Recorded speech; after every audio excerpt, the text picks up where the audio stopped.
Okay. Good evening, everybody.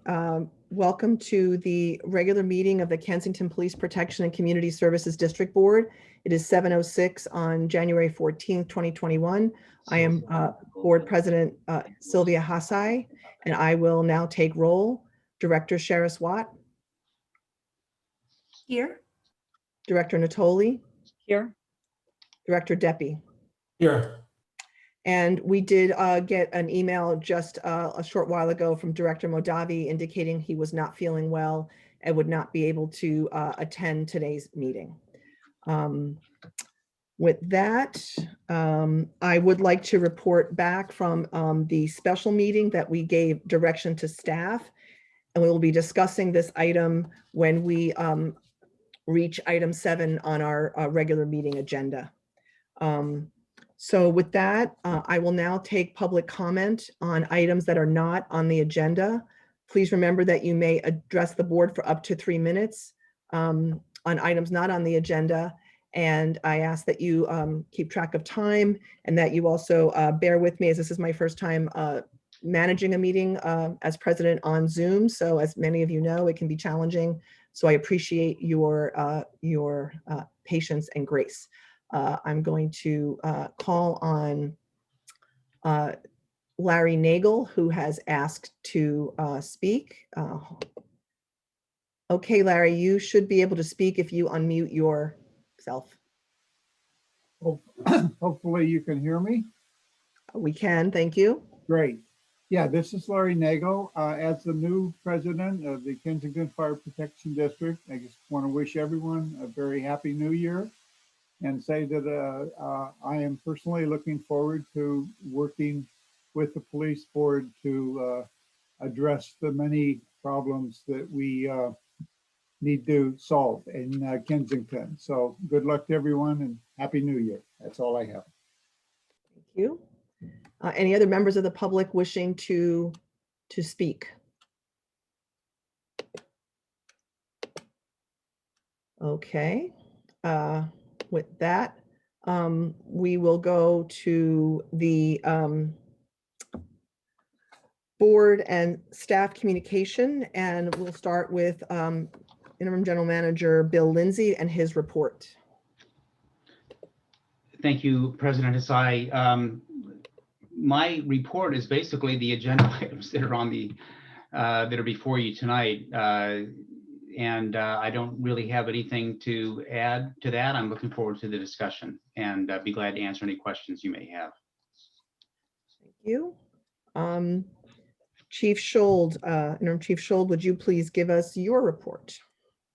Yes, I just have a few announcements. I just wanted to announce that Captain Ricky Hall has officially retired as of December 30th, 2020.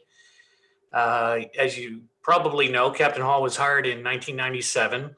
Prior to being hired in Kensington, he spent 6 years in the United States Air Force and was a jailer for the Concord Police Department.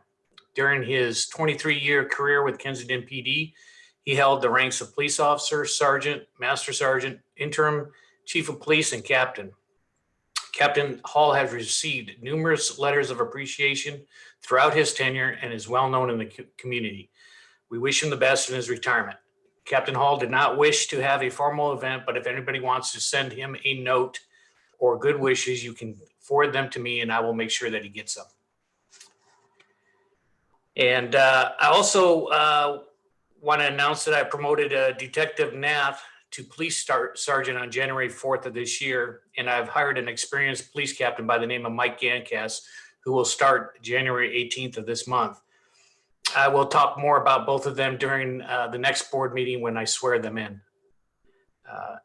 And lastly, I want to announce, I want to publicly recognize a couple of officers who performed exceptionally well in 2020. Award criteria is governed in our departmental orders. I have written a new departmental order on awards and accommodations, and the awards given tonight conform to that policy. I will not read the entire citation for each award, but will briefly summarize it as they are quite lengthy. First, I'm awarding the Chief's Award to 2 officers. To be considered for this award, the employee must substantially assist the Chief of Police in achieving goals and objectives of the police department. I'm issuing the Chief's Award to Officers Roy Bang and Tamiko Fodor. Officer Bang, being a former EMT, noticed that our Narcan policy was out of date and not in compliance. He became certified in Contra Costa County, revised our policy, trained our officers, and received a grant to obtain Narcan for each officer. Narcan is used to revive a person who has overdosed. Also, being a computer whiz, he also extensively assisted me in updating numerous forms that were outdated. Roy is also a recipient of a letter of appreciation and a letter of commendation. Officer Fodor has assisted me in updating the entire policy manual, which is over 695 pages. She learned the software program and entered all the changes that I made until the manual was completed. There were many issues with this program that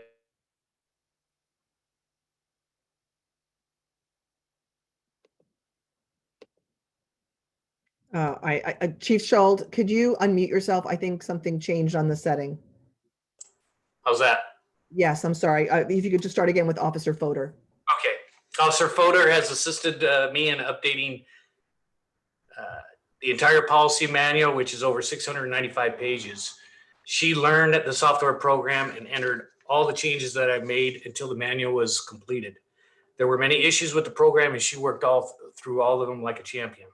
There were many issues with also our social media, but she assisted me with that as well. Also, her willingness to assist officers with paperwork, evidence, and investigation is indicative of her teamwork. She's also a recipient of 2 letters of appreciation and a letter of merit. What is most impressive about both officers is that when I give them an assignment, they complete it and they march right back in my office and they ask what else they can do for the department. So congratulations to both of them. I have also issued a leadership award to Sergeant Nath. The leadership award is granted by the Chief of Police for exemplary service, dedication, and leadership. The officer must perform their duties with professionalism, strive for continued personal and professional development, demonstrate operational excellence, exhibit zeal in their performance, inspire enthusiasm, and encourage high expectations.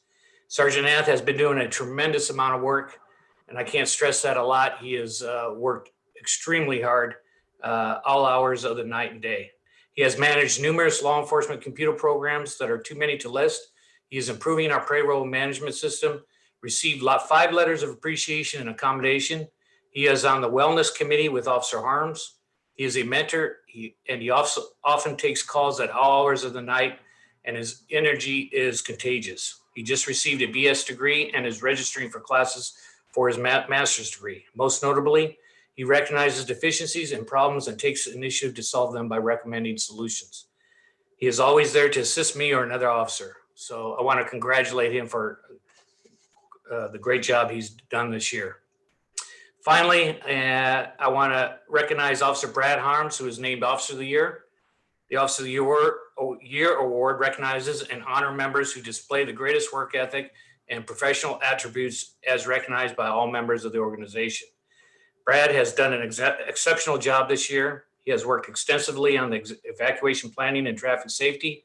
He is on the newly formed wellness committee. He's a leader in the department, a mentor, and he has received 5 letters of appreciation and accommodation. He is sought out by other members of the agency for advice and guidance, and he was unanimously nominated by fellow officers for this award. Not only is he respected in the department, but all over the law enforcement community. With over 30 years of service, he is still willing and has the energy to make a difference in the community. Brad has shown that he is a professional, and I'm very proud to recognize him with our top award this year, and I want to congratulate Brad. I also want a personal note. I am impressed by how this agency has responded to changes. We've been doing rapid changes in the police department, and I usually wouldn't give this many awards, but they're well deserved. And again, I want to congratulate all the officers. And that's all I have. Thank you so much. That is wonderful and plenty. And I wanted to ask if the updated manual has been placed on the website. It has. There's a couple more updates that came in recently. So I'm going to, next week, there will be the final draft on there. Great. I want to recognize Director Deppie. Thank you, Chief Schuld. the last meeting, I asked you if you could come to this meeting with kind of a comprehensive overview of the plan for traffic enforcement in Kensington. The last meeting, I was talking about the Clusive Circle, but I mentioned that there's a lot of other areas in Kensington where there's traffic problems, and it would be nice to get again an idea of what the overall plan is, not just for one intersection or writing tickets here or there, but if there is a larger sort of overview of what the department is doing, what it plans to do about traffic enforcement Kensington-wide. There is. Just let me give you an overview of what we're doing. We're going to formalize the plan in the future, but what we've done so far is the traffic forms and the manual have been updated by Officer Harms, including the driving under the influence forms. They were outdated and not in compliance. Collision reports now conform to CHP standards and allows Kensington to be placed on the officer traffic safety crash rankings. That makes us eligible for grants. A grant has been submitted for traffic collision and reporting software. Officers are being trained in the use of the radar and DUI enforcement. We have increased our citation output. I directed patrol to spend at least 20% of their time working traffic, especially in the high violation areas whenever possible. 2 of our fixed radars have been repaired. The fixed radars have been a nightmare.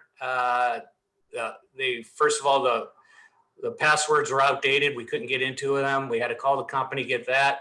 The computer that controlled the radars needed parts for that. And then plus 2 of the radars, the software was outdated and they couldn't do it remotely. We had to take them in, and then another one needed repair. So we spent a good majority of our traffic budget on getting those fixed radars squared away.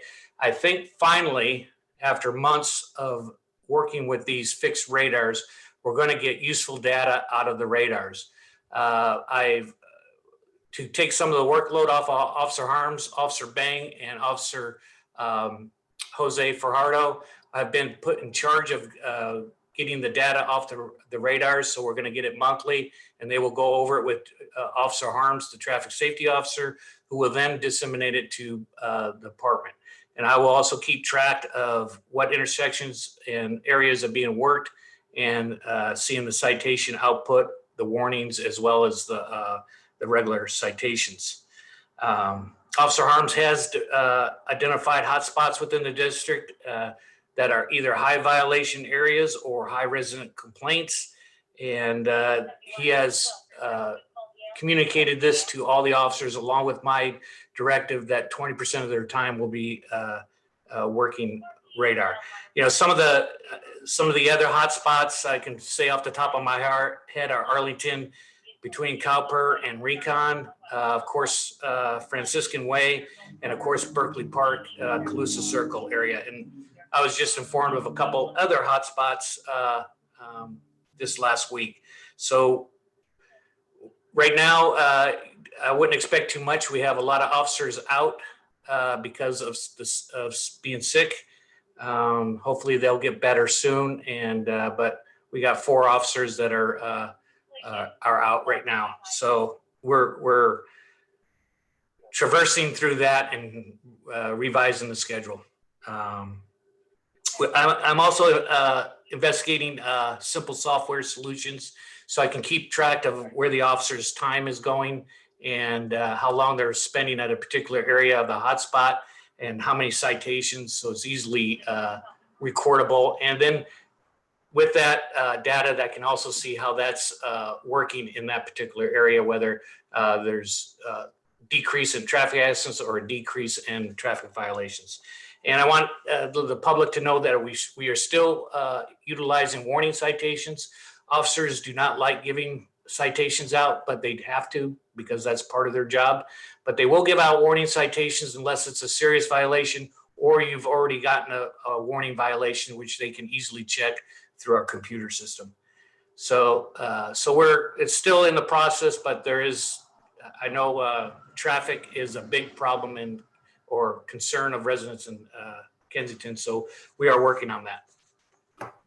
Thank you. Just a follow-up. Do you have any idea about how many tickets are issued after given a warning? How many, basically, how many repeat offenders do you have that get tickets after a warning? If officer was given a warning for like a speeding citation and they pulled over the same driver for speeding, they would probably 90% chance they would be getting a citation. I'm just curious how often that happens. It would happen like 90% of the time if they got pulled over twice for the same violation. You don't currently have a number. So say from when you instituted, I remember you said, we're starting the system, it's warning, we now have access to check. You don't have numbers yet, or do you? Oh, as far as how many warning citations as compared? How many, well, warnings and then tickets, yeah. We've given out about, in 2020, we've probably given out 377 citations. That's double what was given out in 2019. Okay. And Ticket or warning or both? citations probably half that. And I'm thinking off the top of my head. I do have the figures somewhere, but I think that's about right.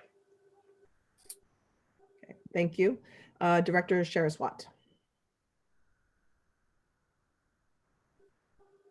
I wanted to say thank you so much, Chief Schold, that congratulations to Officers Bang, Fodor, and Harms, and Detective Nath, and welcome to Captain Yancast. Am I getting his name? Correct. Okay. And we look forward to meeting you and working with you. I want to acknowledge the retirement of Captain Ricky Hull, who was also our General Manager and Interim Chief of Police for a while. And he supported the board's efforts to divide those two positions and was the first bearer of just the COP position, interim COP position. So, and he also provided for our new dispatch service. So I thank him very much for his long tenure, 20 plus years with Kensington.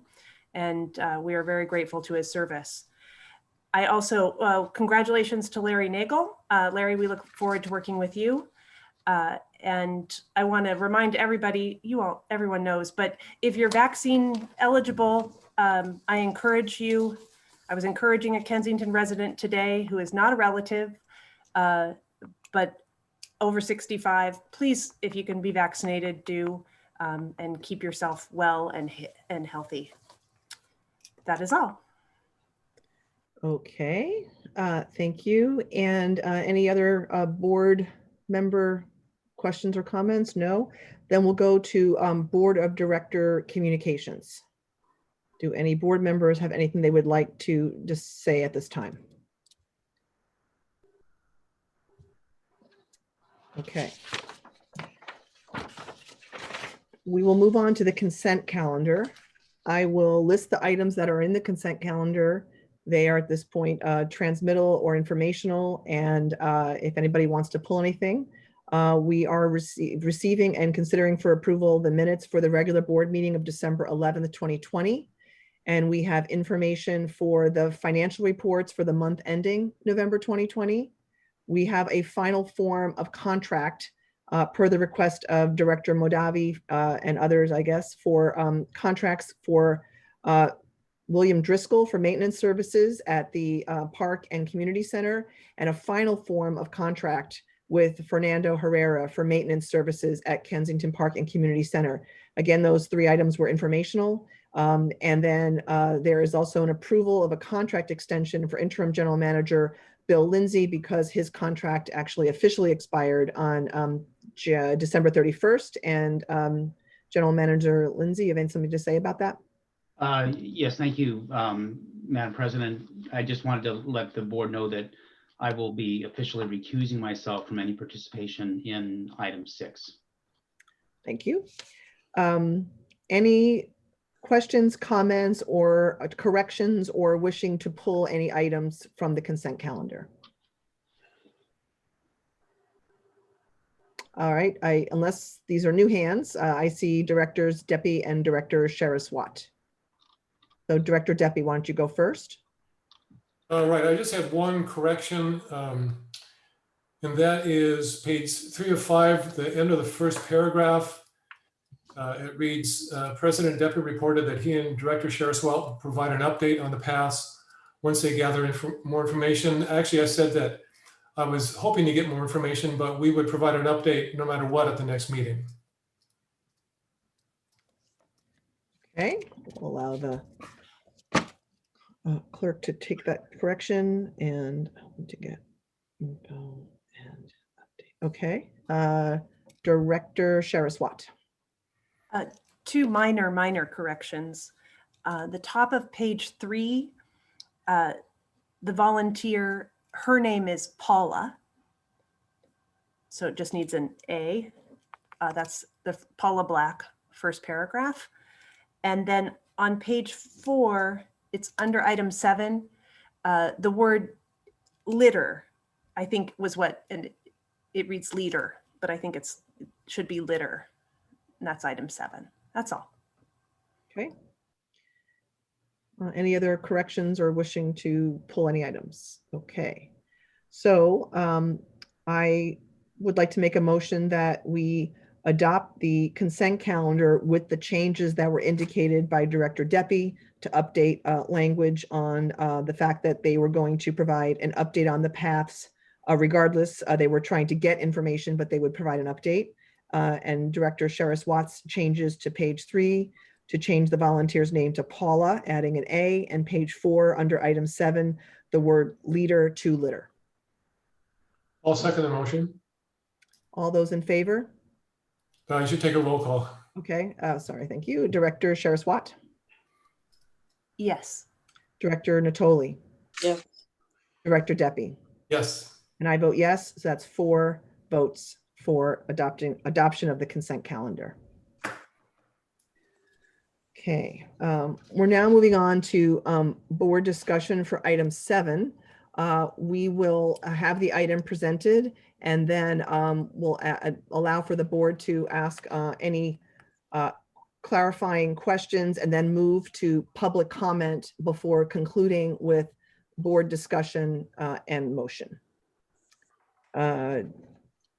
This item is going to be presented by either, I'm not sure, actually I don't have the general manager, or by our counsel, Ann. So whoever's going to present, please unmute yourself and go ahead. I guess it's, yeah. Yes, thank you, Madam President, and I'll start, and perhaps legal counsel will want to comment as well. This past summer in July, the board discussed the process to recruit and retain a permanent general manager, and hired a search firm to conduct that. That was the search was assisted by CPS HR, and the contract was awarded. There was a subcommittee that helped review the RFP for that selection, and it turned out to be, I think, a good selection, as the consultant did a good job sourcing candidates and providing candidates for interview by the board. The board interviewed, as you know, a number of candidates. This is something you know, but it's for the public's benefit. The board interviewed a number of candidates, which spanned 2 separate meetings, beginning in November and then this past week on January 7th. And from the candidates that were interviewed, the board authorized that an offer be made to Ms. Marty Brown to be the KPPCSD general manager, and she's accepted that offer. The contract is included as an attachment to the staff report. Among the terms of the agreement, it's an at-will agreement, can be terminated by the board with or without cause. The initial term is for 1 year. However, the board is making a commitment to evaluate the general manager's performance after the first 6 months and consider an extension of the employment agreement at that time. Compensation is at the rate of $105 per hour. There is reimbursement up to a limit for technology, laptop, computer, and printer, which is really necessary right now to work remotely, but I would imagine is also important later on. And the district also agrees to reimburse the general manager for reasonable business expenses. those are the sort of nuts and bolts of the contract. I will say that I've had a conversation, extended conversation with Ms. Brown, and I think she's well qualified to do the work. She has great experience. She's the former city manager in Marysville and has other city experience at the management level. So I think that she will do an outstanding job for this board and for the Kensington community. With that, I would be glad to respond to any questions you may have. Also, I should add with Ms. Brown's concurrence, I would post her bio on the city's website. That's assuming that the contract is approved this evening. Okay, Again, with that, I'd be glad to answer any questions. I'd like to just give council an opportunity if there's anything to add, and then we'll go to board for any questions or clarifications. I would add a couple of things. The contract essentially mirrors the ones for Tony Costantaro when he became manager. There are a couple of exceptions. There's the hourly rate, which she did ask for a $10 an hour bump. And there's also a request for that 6-month evaluation that Bill already mentioned. But other than that, it's the same as the contracts that that the district has previously approved for a district manager. Okay, with that, I'm going to call on Director Sharis Watt for any questions or. Yeah, Bill, could you clarify? Ms. Brown is not PERS eligible. Is that correct? She is not a PERS annuitant, that's A right. PERS annuitant, thank you. That's correct. And also, can you clarify the number of hours per week at which the contract or? Yeah, the contract itself is not specific as to the number of hours per week, but is set in essence by the budget of the board, and it's estimated to be about 30 hours per week. It was advertised in the recruitment brochure as 25 to 30 hours per week. Okay. Okay. Any other board clarification before we go to public comment? Director Deppie. Just about the hourly, what's the procedure or the method for, I don't want to say enforcing, but limiting the 30 hours a week? Is this sort of a verbal agreement, and hopefully it works out? It's not in the contract, so how does that, what's the mechanism for, I guess, making it clear that that's the limit? Yeah, we actually did spend some time talking about that particular issue, and felt that the budgetary control is what controls the upper limit as to the number of hours. Okay. In other words, the board adopts a budget, and it's based on a certain number of hours per week, and the general manager is expected to adhere to the budget. Okay. Thanks. Any additional board clarifications before I go to public comment? Okay, hearing none. I'll move to public comment.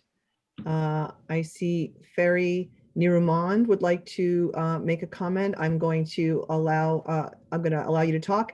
Please watch your timing. Keep your comments to 3 minutes. Thank you. You should be unmuting yourself and able to speak. No, it looks like that was an error. That person has disappeared, or certainly their hand is no longer up. I'm just double checking. I see no hands up for public comment. Now I see one. Linda Lipscomb. Okay, Linda, you should unmute yourself and go ahead. Thank you. Thank you to all of you for being here tonight. Just wanted to comment, I'll throw in a brief thank you, Chief, for those awards and for the descriptions of the fine performance of the officers. I was really delighted to hear that. It's especially cheering during the time of COVID. Now, getting to the matter at hand on the contract. So this is going to be $12,000 plus a month, and interim general manager Lindsey is saying there's no real limit on this, that it's expected that the general manager will adhere to the budget. Is that the way I heard it? I'm just trying to boil it down. I'll let him answer, but I heard the limit is 30 hours per week. All right, but it's not written down anywhere. I mean, as a limit. It's because I understand a budget to be a planning tool as opposed to dispositive of the contractual relationship. At least when I was on the board, that's what I learned from counsel who had experience in the municipal area. And so that concerns me. I mean, we don't want a runaway budget. We don't want an extraordinary amount. That's quite a bit of money, $12,000 a month plus. I didn't add the $5, you know, for 100, but I just took the 30 hours and times 12 times 4. So yeah, let's hear from the general manager. I'm sure he's thought about this. Like me to comment on that, Madam Chair? I mean, it's not necessary. This is public comment. It's not necessarily a discussion. I certainly heard the comment, which is concern over the budget. I think the general manager addressed this in his comment. We hear the concern. Is there anything more you'd like to say? Yes, thank you. My concern is not on the budget. My concern is on the lack of specificity of the contract. Okay. Well, we can ask the general counsel to address that, but this is the contract we've been using all along, and we have not yet had an out of budget. In all the years we've had the general manager split with, I can respond just for myself, since we've had General Manager Constanturos, that has not been an issue. We All right. have not had any sort of problem. I beg to differ there. There has been considerable controversy and colloquy concerning what was considered an excessive amount of money that was paid to interim general manager Constanturos. I personally was delighted with him as a person and all, but I understood the public's significant concern about the large amount of salary that he did earn and the lack of contours. So I'm bringing it up. I think a contract should have contours, and it should say how long a person is employed for. Linda, you may have muted yourself, but you're also out of time. I'm sorry. Okay, you can unmute if you have a final comment. Then my final comment is I'm sure you want a defined contract with the new general manager. And I understand this to be a general manager, not an interim general manager. Thank you. Okay, thank you. I see Lynn Walters' hand up. Lynn, please unmute yourself. You have 3 minutes to make your comment. Go ahead.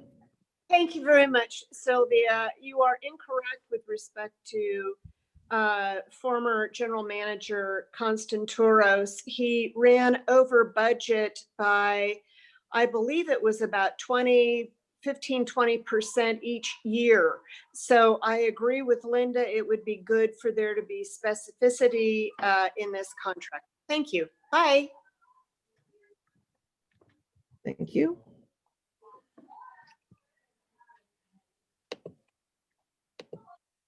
Are there additional members of the public who wish to comment?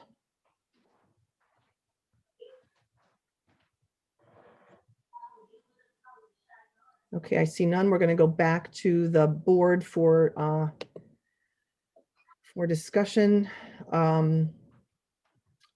Director Sharis Watt. Oh, yeah, just a couple things. First of all, as a board member, I never had any concern about General Manager Constanturos's budgeting hours. We knew that he was adhering to the workload and the desires of the board.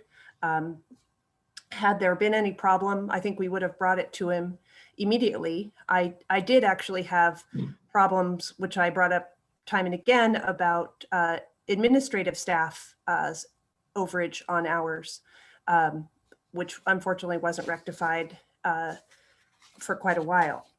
I'm not too concerned about the budgetary, I am concerned about budgetary restraint. That I think that Ms. Brown has shown herself to be a professional. I think that the idea of not putting 30 hours in the contract is comfortable to me because one, she knows the expectation, but also there may be a week in which we need her to put 40 hours in and the next week to put 20, and we're looking for averages. This is an at-will contract. Should we find that her hours are uncontrolled, I am perfectly willing and extremely confident that this board would take quick and immediate action to protect the budget of the KPPCSD. Thank you. Any other board questions or comment or discussion about the contract before us before we go to anything to do a formal motion? I would just like to say that, participating in all those interviews, I definitely felt very strongly and very, clearly that Ms. Brown was the best candidate that we spoke to. And I'm very pleased that we have this item before us. Director Deppie. I was going to wait till you ended, but that's okay. I also liked Marty Brown a lot. I think she's a good fit. I think it'll work out well. And I also agree with Rochelle. I don't have a problem with the lack of putting 30 hours in the contract because we might want her to work more, or she might need to work more or work less. And I have every faith that she'll respect the larger goal of the 30 hours a week. And so I don't have a problem with that.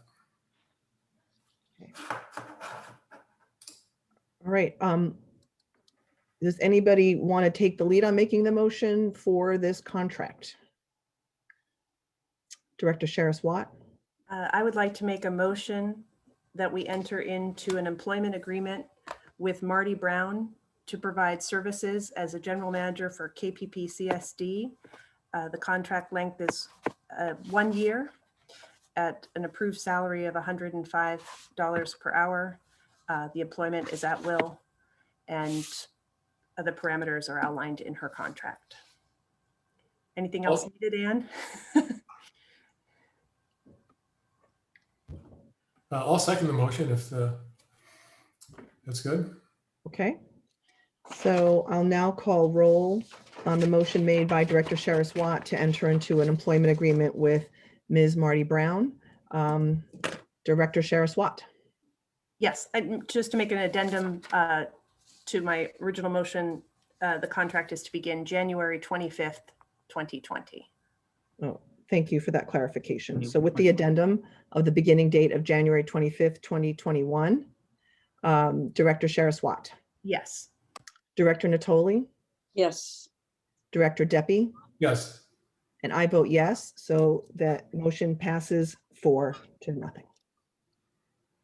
I would like to take this opportunity to promote Ms. Brown, who is in tonight's audience, to a panelist, to allow her just to say a few words. I know she's very excited and interested in this, very excited to be joining us, and I'm going to promote Ms. Brown to a panelist. So give us a moment to do that, and she will then be able to say a few words to all of you who have taken your time this evening to come to our meeting. We have a wonderful group here. Okay, Ms. Brown, you may go ahead and unmute yourself, and you are here addressing the board and Kensington residents. Thank you very much. Can you hear me all right? Yes. Great. Good evening, President, Vice President, and board directors. I'm really delighted to have this opportunity to serve the board and the residents of Kensington. Work collaboratively with the interim police chief and the rest of the district staff. I'm really looking forward to implementing your policies and helping to, continue to move the district forward. So thank you very, very much for this opportunity. I look forward to it. Thank you. We look forward to welcoming you to our meeting next month. And thanks for taking your time this evening to be with us as well. Absolutely. Okay. All right. We're going to move on to receiving a status report on the public safety building, item number 8 on our agenda, on the public safety building renovation, and consider directing staff to scheduling a meeting consisting of 2 members from the Kensington Police Protection and Community Services District Board, who would join 2 members of the Kensington Fire Protection District Board to review the project as it stands. So I'm going to ask General Manager, Interim General Manager Bill Lindsey to introduce this item. Thank you, President Desai and members of the board. I'll start out actually with a status report. As you may know, the Kensington Fire Protection District Board took this up last night as well. This was based on the joint recommendation, joint report that was prepared by General Manager Bill Hansel for the Fire District and myself. And what the Fire District Board ended up doing was accepting the recommendation, but with the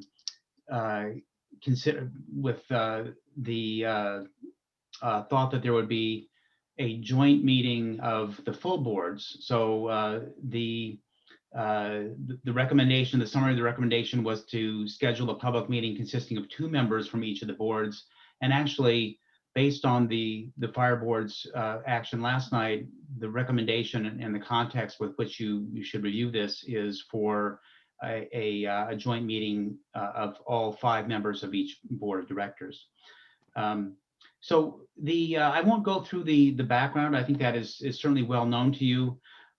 But what I will say is that the fire district and the police and community services district staff have been working very cooperatively, trying to do problem solving.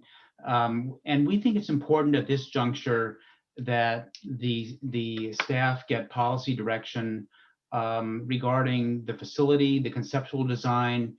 There are a lot of moving parts. There's 2 agencies, 2 departments involved potentially, and it's complicated. And I think that there will have to be some thought given to what you need to have and what you want to have. You may not in the building. You may not get everything you want to have, but I think it's important to understand what needs are being met by the design of the facility. So the idea is for this joint meeting is not that it be a decision-making meeting, but it's really the idea is to get both of the boards of directors together and at a public meeting. It wouldn't be for purposes of making decisions. It would be a workshop style presentation. There would be discussion by members of both boards and staff. The meeting, in our view, would be facilitated by the interim general managers from, or actually now general managers of both of the agencies. And I've listed some of the goals. Nothing is set in concrete, but we think this could be a very productive meeting to get both boards hearing the same thing at the same time with an understanding of where the agencies are on this conceptual design that hopefully can come together to meet the needs of both of the departments. So with that, I'd be glad to answer any questions. I think one thing I will add is that just to reiterate, the staffs have been working, I think, very well together, very cooperatively. We've got a good working relationship and are anxious to share that with the boards. I do have some past experience having joint city council meetings of neighboring cities and city council / school board meetings, and they actually can work fairly well. There are certain things you want to adhere to, the noticing and the roll call and things like that, where the agencies are doing things separately. But the workshop itself works very well, I think, in a joint meeting style, and that can all get worked out. So I don't think that there needs to be any concern about getting the 2 boards together, in this case, virtually. But if this recommendation is accepted by the board tonight, then Mr. Hansel and I, the general manager for the fire district, will start right away to try to schedule this meeting. At this point, it would be sometime in February, probably after your next regularly scheduled board meeting and after the next regularly scheduled fire district board meeting. So again, I will close there and ask if there are any questions. Okay, thank you. Director Deppie. I'm not used to not talking. I guess that's the problem here. So I'll have a lot of comments when we discuss the meeting and some of the associated materials, but I wanted to point out a couple of things here. In the existing first floor plan, it talks about a sergeant's office, and I think Walt isn't really familiar with the pre-COVID arrangement, but once we split the general manager and the chief of police, that was actually the office for the general manager and the business manager. So that was not police space. So when you start doing comparisons about what you have now and what the new one is, that really, I don't think should count, because that was up until COVID, the general manager's space. And that brings in probably a larger issue is the KPPCSD and the police department really are two separate entities, of course, very closely aligned, but I'm assuming that the proposed plan is really purely a police department plan. I don't think plan to put any administrative or KPPCSD functions in this new design, given how tight the space is. And so, it's just doesn't really matter what you put on the plan, but I think that's my understanding. And that also goes back to the original existing first floor plan, like the files in 106, I think for the most part were the district files and not the police files. I think the police files mainly were in the chief's office. But anyway, those are minor issues. A lot of things have been reorganized and moved around since I was there last. So who knows exactly where they all sit. But the main thing was that the sergeant's office, up until everybody not going there, was a general manager / business manager's office. Okay, Director Saraswat. Yes. First of all, thank you, General Manager Lindsey and Mr. Hansel, General Manager, for preparing this report, and Chief Pagoni and Chief Schold for their comments. I think that having a joint meeting of both boards is a great idea, and I think that's where we need to go from here.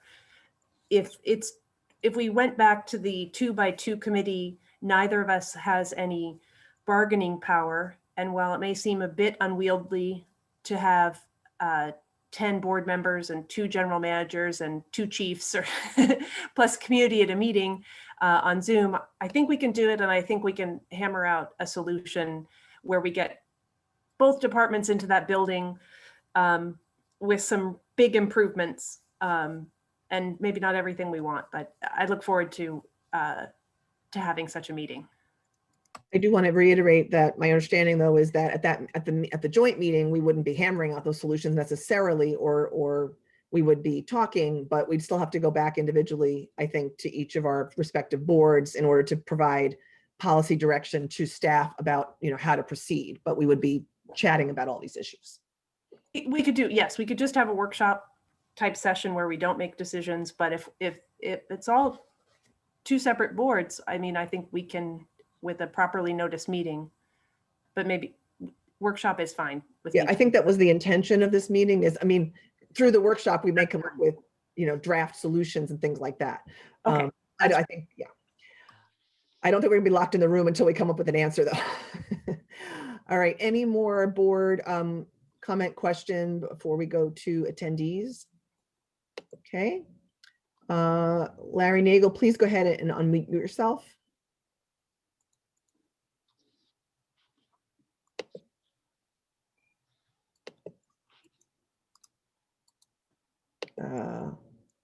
Going to try again.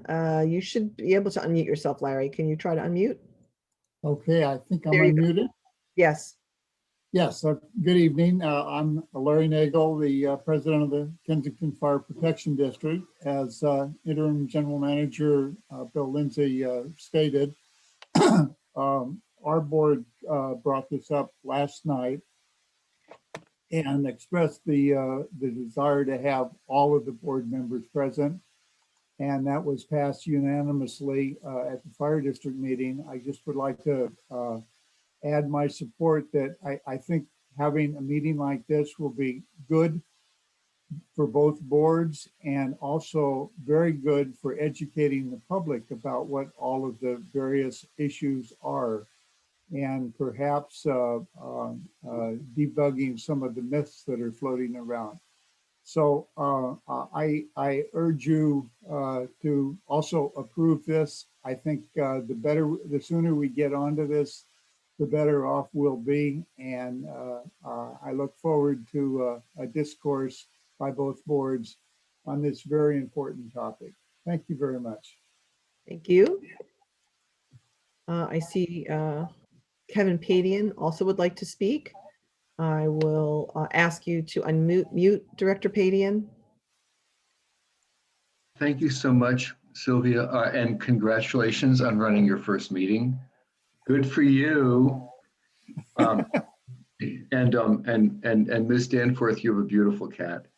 I bet him to keep him quiet. Well, he's very quiet. Chief Schuld, congratulations to all your officers, and especially on Ricky Hull, who we've known for many years. I will say on behalf of the fire board and Larry that working with you and with Brad Harms has been an incredibly rewarding experience. And so thank you for all your work. I hope that this board will agree with us, as Rochelle has done, in trying to have a full board meeting as opposed to 2 by 2, because we have things to. Sylvia's right. There's no problems or there's no emotions, so nothing's going to be decided here. But the important thing is that we just get together to understand what's going on. And the most important people in this equation to me are the 2 chiefs and the architects, because the 2 chiefs can represent their people and tell us what we need to know, and the architects can tell us what's possible. And we have to work within that. And I think it needs to be understood that this is not fire and police working against each other. It's fire and police working against the damn building and the codes and the requirements that are stopping us from having a sensible solution. We have to think out of the box and recognize, as many people have in the community, that this single building is not our only option. We have other things we can do to expand where we are in our footprint to make this a better and safer community. And there's no reason why we can't do this. So let's just get it done. And I'm really looking forward to having this. And I'm done now. Thank you. Thank you for sticking to the 3-minute limit. I appreciate that. Okay, any other members of the public wish to comment on before the board moves to, okay, hold on one second. I see Delk would like to speak. I'm going to allow you to talk, Delk. Please unmute yourself. That me? We can hear you. All right. A. Stevens Delk. One of the drawings in tonight's packet is different from one that's posted in the KPPCSD packet, although both are labeled Scheme G. The second floor plan in this packet eliminates fire's dining area next to the kitchen and will require the firemen to eat on TV trays in the day room. Furthermore, in his letter to the KPPCSD GM, Chief Pigoni objects to revision G's relocation of the kitchen to the deck patio area and relocation of the workout room to the current dining area. But that is not what is shown in either of the current packets, which makes me wonder how many versions titled Scheme revision option G are there? Or was there a revision E and a revision F that followed RDC's last option D? I think before the two boards and the two general managers and the two chiefs can really start talking about anything, they need to make sure they're all talking about the same option scheme revision.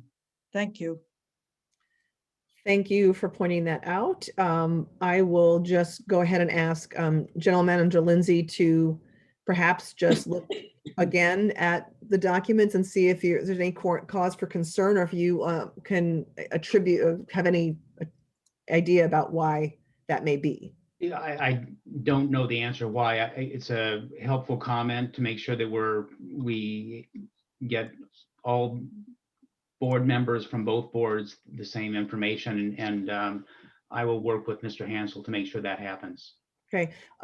Perhaps if there is if there's any reason to post a corrected drawing, you could do so and circulate that to the board if that's necessary. I will do that. Thank you. Okay, thank you. All right. I see, let's see. Right, I see no more hands in the public to discuss this. I'd like to go back to the board and Director Deppie. Right, so just a clarification, I looked on the Kensington Fire website, and their G plan is dated 1/8/2021, and the plan that we have is dated 12/31/2020.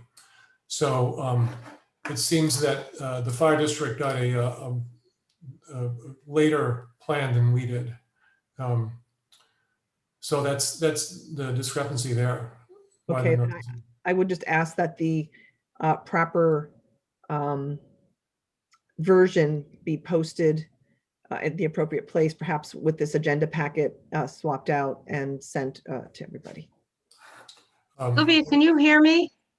I can now. Yeah, I had my hand raised for quite some time. Sorry, Linda, it's not raised here. Well, I haven't seen it either. Can I finish my comments? sure. But yeah, I didn't see it either, Linda. So I'm not sure what's going on. I guess I want to agree with Rochelle, and I think a meeting with Bill also is recommended. A meeting with everybody makes the most sense. I look forward to the meeting, and I know having 10 people in one meeting is a challenge, so both bills will have their work cut out for them, but I look forward to it. Okay. Assuming that we approve it. 1 second. I'm going to go back and find Linda. Okay, Linda. Yes, I had seen your hand up and then it went down, so I apologize for that. And go ahead. You should be able to unmute now. Hi, thank you. Yeah, I listened in last night on the fire board meeting. Let me tell you, I was really disturbed when I looked at the plans. I'm terrible at looking at architectural plans, but we all know the big problem here is that the fire district is expanding what it's doing over on the Bay side with all the additional stuff and the additional equipment, and the police are getting squeezed down. But what particularly bothered me on that was they were referred to as the tenant space. This is about the public safety building. This is about the police and the fire being housed in the same place. So I just wanted to say you're kind of up against that as the police district. If you want the police to be housed in this board, you have to come to it with that idea that you may not have the most receptive group in the world. Rochelle, thank you very much for your attitude towards it. I know that you want to come to a solution to have the police housed. There may be options for that, but I just want to say that I strongly urge you, all of you, to set forth the advocacy for the police department being housed in the public safety building. It is the people's house, the people's public safety building. We're not constructing an expanded third station for El Cerrito. God bless them for going through what they're going through with their budgetary concerns, but this is the Kensington taxpayer. We're paying for it, and we want our police in there. Thank you very much. Thank you. Okay, I would like to certainly echo that. I think there's a strong desire, at least on my part, to ensure that we are doing everything we can to remain in the constraints that we operate on. I think anyone who's followed Kensington, but particularly the KPPCSD over the years, knows that we are extremely resource constrained, and we are must live within those limitations. We have to make choices about what we are willing to spend money on. And it's very crucial for a variety of reasons that we do our best to stay in there. So I would agree with that, and remind everybody that, we do have these constraints, and we have made significant investments in our police force, which were necessary, and in our governance, which were necessary, and in our administration, which were necessary. I believe that we have improved the functioning of the district and the police department over the last couple of years immensely, but that has been an investment of resources. So we are now, we were ready to proceed to motion. I see one more attendee. I will allow it, but I have asked already for final words. Lynn, I'm going to unmute you, and you have 3 minutes to make your comment. Thank you. You recognized Linda late, and I wanted to piggyback on her comments. I agree with them wholeheartedly. The public safety building was built to house both, and I am growing weary of it being referred to as the fire station. It is Kensington's public safety building. Chief Schold just recognized the outstanding work our police department is doing. Our Kensington's police department has been doing on Kensington's behalf. We rely on them in a variety of emergency situations, some we cannot possibly even imagine. And I would discourage you from using terms like we have resource constraints. It sounds like defunding the police department. I hope that is not the case. I hope that figuring out how to live with our resources means learning how to make the public safety building work for both departments. Thank you.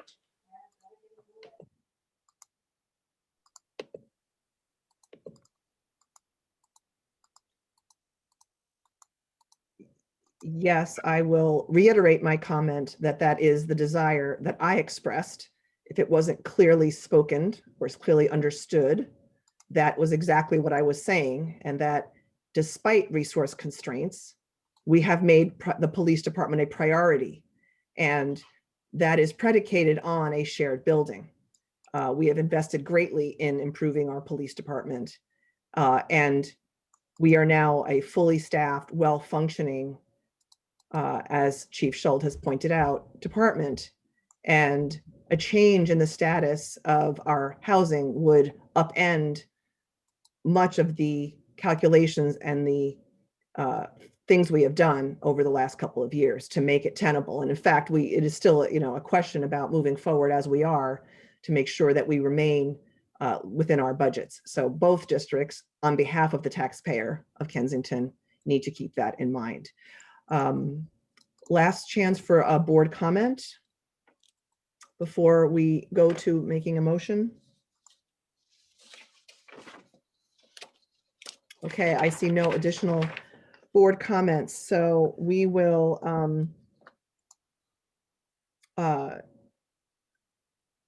direct staff, if there is agreement, barring any disagreement, then, and I don't see or hear any, we will then direct staff to proceed with scheduling a joint meeting with the Fire District Board no earlier than our next February meeting, and at a time that can be practicable for both full boards and general managers and others that are necessary to attend. And we need certainly enough time to publicly notice that meeting as well and publicize it best we can. So keep that in mind, bear that in mind. Okay. We're going to move on to item 9, which is to receive an update from board members Deppie and Sheriff Watt regarding Kensington pathways and consider possible board action. I'll allow them to go ahead and ask them to please present their update, and then we will move on to that. Director Sheriff Watt and Deppie, you go ahead and unmute as you wish and go ahead and present. Shall I present, Rochelle? Yes, please. Okay. First, I don't know how many people have actually read the agenda report, and there's some inaccuracies, or I guess some clarifications I need to do based on some communication I got from Supervisor Joya, and I apologize for the confusion. So let me go in a reverse order, at least partially, of what I'm talking about. And this is clarifying the offer from Supervisor Joya to help financially with acquiring the paths. And it comes from park dedication fees. I said it was collected from Kensington property owners. It's actually a fee tacked on to the permit process. Now I'm assuming that if you're developing land in Kensington, you own it, but it's a, I guess property owners has a slightly different connotation. So I'd clarify that those fees are essentially like a permit fee, but added on. And as I say, the dedication fee is something that is about, the amount that's in the account, so it's about $100,000. I'm assuming it's been around for a while. And I queried Supervisor Joy and also talked with our general manager about what those can be used for. And in my general report, it has a description. And I'll read that. The land fees or combination thereof are to be used only for the purpose of developing new or rehabilitating existing park or recreation facilities, which will serve future residents of such development. But if the county general plan or specific plan contemplates a larger or more significant recreation development, such as an area or community park, which will serve an area including development, the dedicated land or fees may be devoted to such use. So what I've read that to understand, and I've talked with the general manager, he agrees that really the money could be used for really anything that would improve or create new facilities in our park. That means we could renovate the annex, building E, we could resurface the tennis courts, or any other number of uses, including possible upgrades to the community center. And the authority on how that money is used rests completely with the county. And since we're in Supervisor Joya's area, it's assumed that whatever Supervisor Joya recommends that money to be used for would be approved by the Board of Supervisors. I understood from a telephone conversation that Supervisor Joya intended that the best use of that money would be to pay for surveying the paths, which is where it comes in, why he had an offer to help us financially. But he clarified that surveying the paths was just one option he had in mind, potentially, and let me just get that here. It could be surveying, path improvements, legal work, whatever. So it could go to whatever it took to transfer that path ownership to whoever wanted the ownership. So let me go back to the information that we were trying to get since the last meeting and where we are. I'm still looking for the offers of dedication. Those are the actual legal documents that the original developer offers the paths to the county. And it really is important to understand where the ownership lies. The county has not accepted those offers, as we understand. And if you're going to do a title search or really want to take them on, you have to know everybody who might have a claim or interest in the paths. And so we need to see those offers of dedication. John has told me he's still working on getting those. The other key piece is the original subdivision maps for Kensington at the time of the offers of dedication. And that's really the where it shows where the paths are and the original subdivisions of Kensington. As of, I guess it was 2 days ago, I hadn't heard anything from the county.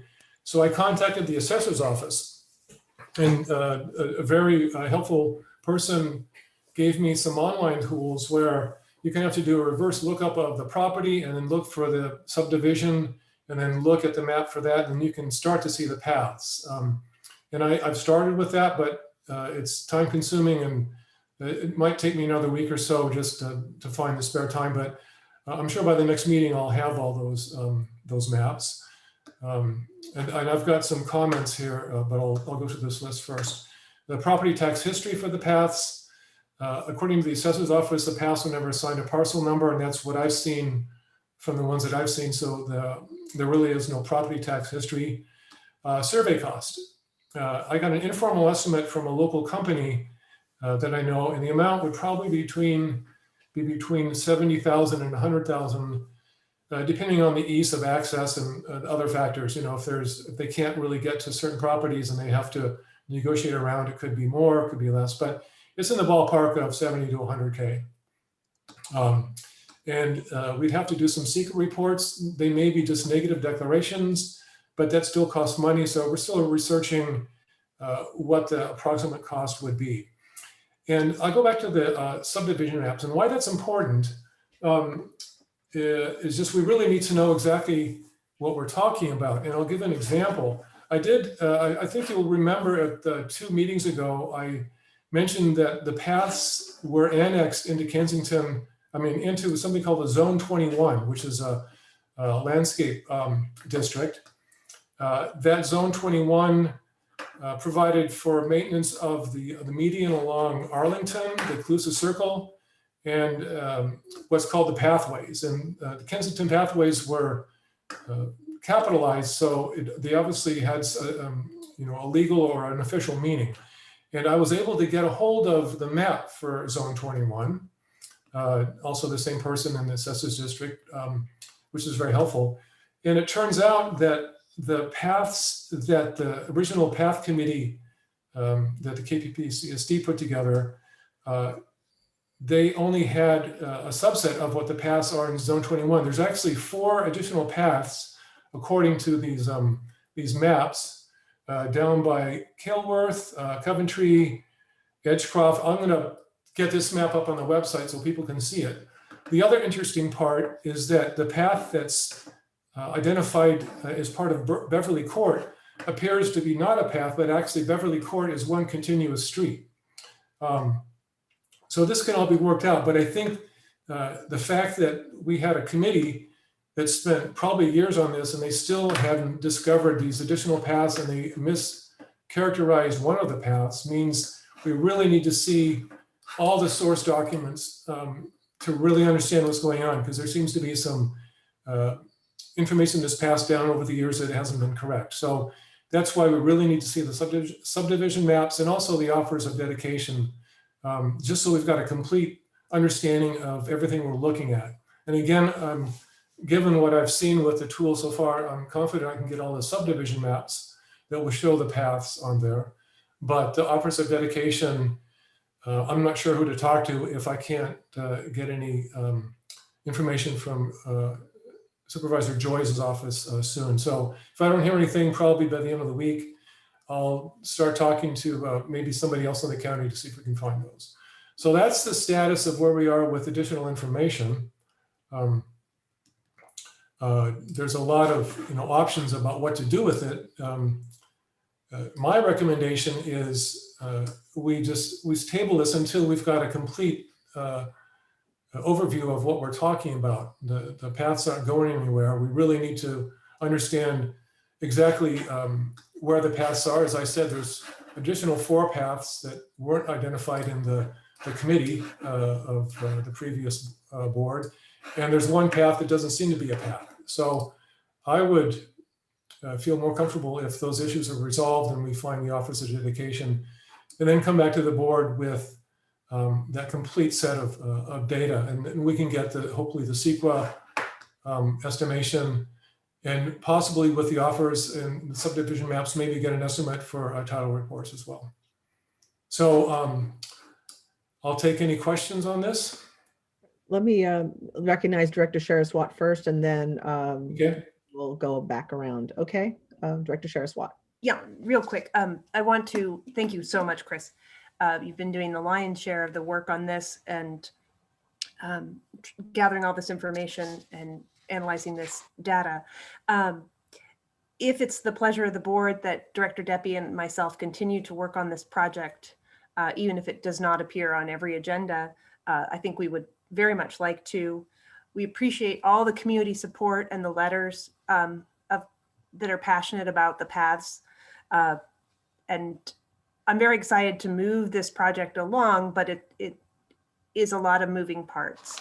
I think that we need to gather, as Director Deppie was saying, we need to gather a better sense of costs so that we can present those to the board at the mid-year budget review and project some long-term costs for budgeting in the spring. I think that's really important.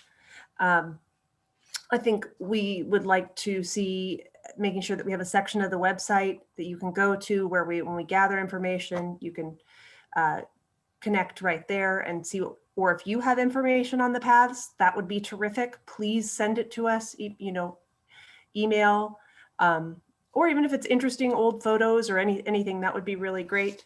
And then maybe, initially we may have a request for residents to clear away if you're blocking the paths. I know there's a path that's blocked by someone who's planted a tree there, and trees are important, but if you're the reason that a path is currently blocked, it's not very fair to other residents. So I would recommend or appreciate if you would think about removing obstacles to paths. I'm not asking residents to do that for other people's obstructions, but if you are the source of an obstruction, it would be very helpful to open up the pathways so that we can really see what we've got. So thank you. Okay. We're going to go to public comment. I would remind everyone that we have a limit of 3 minutes, and I will also say that I do appreciate also the public support. I think that there's probably nobody who thinks the paths are a bad idea. And I think, as we heard before, the district is facing, an important financial decision coming ahead, not just the district, but all of us in Kensington around the public safety building. And I do think that it would be great to get a little bit more information, although I also I want to balance Supervisor Joya's offer. And I think if I could sequence it a little bit, what I might suggest is that, and Supervisor Joy just joined, and I will recognize him in a moment.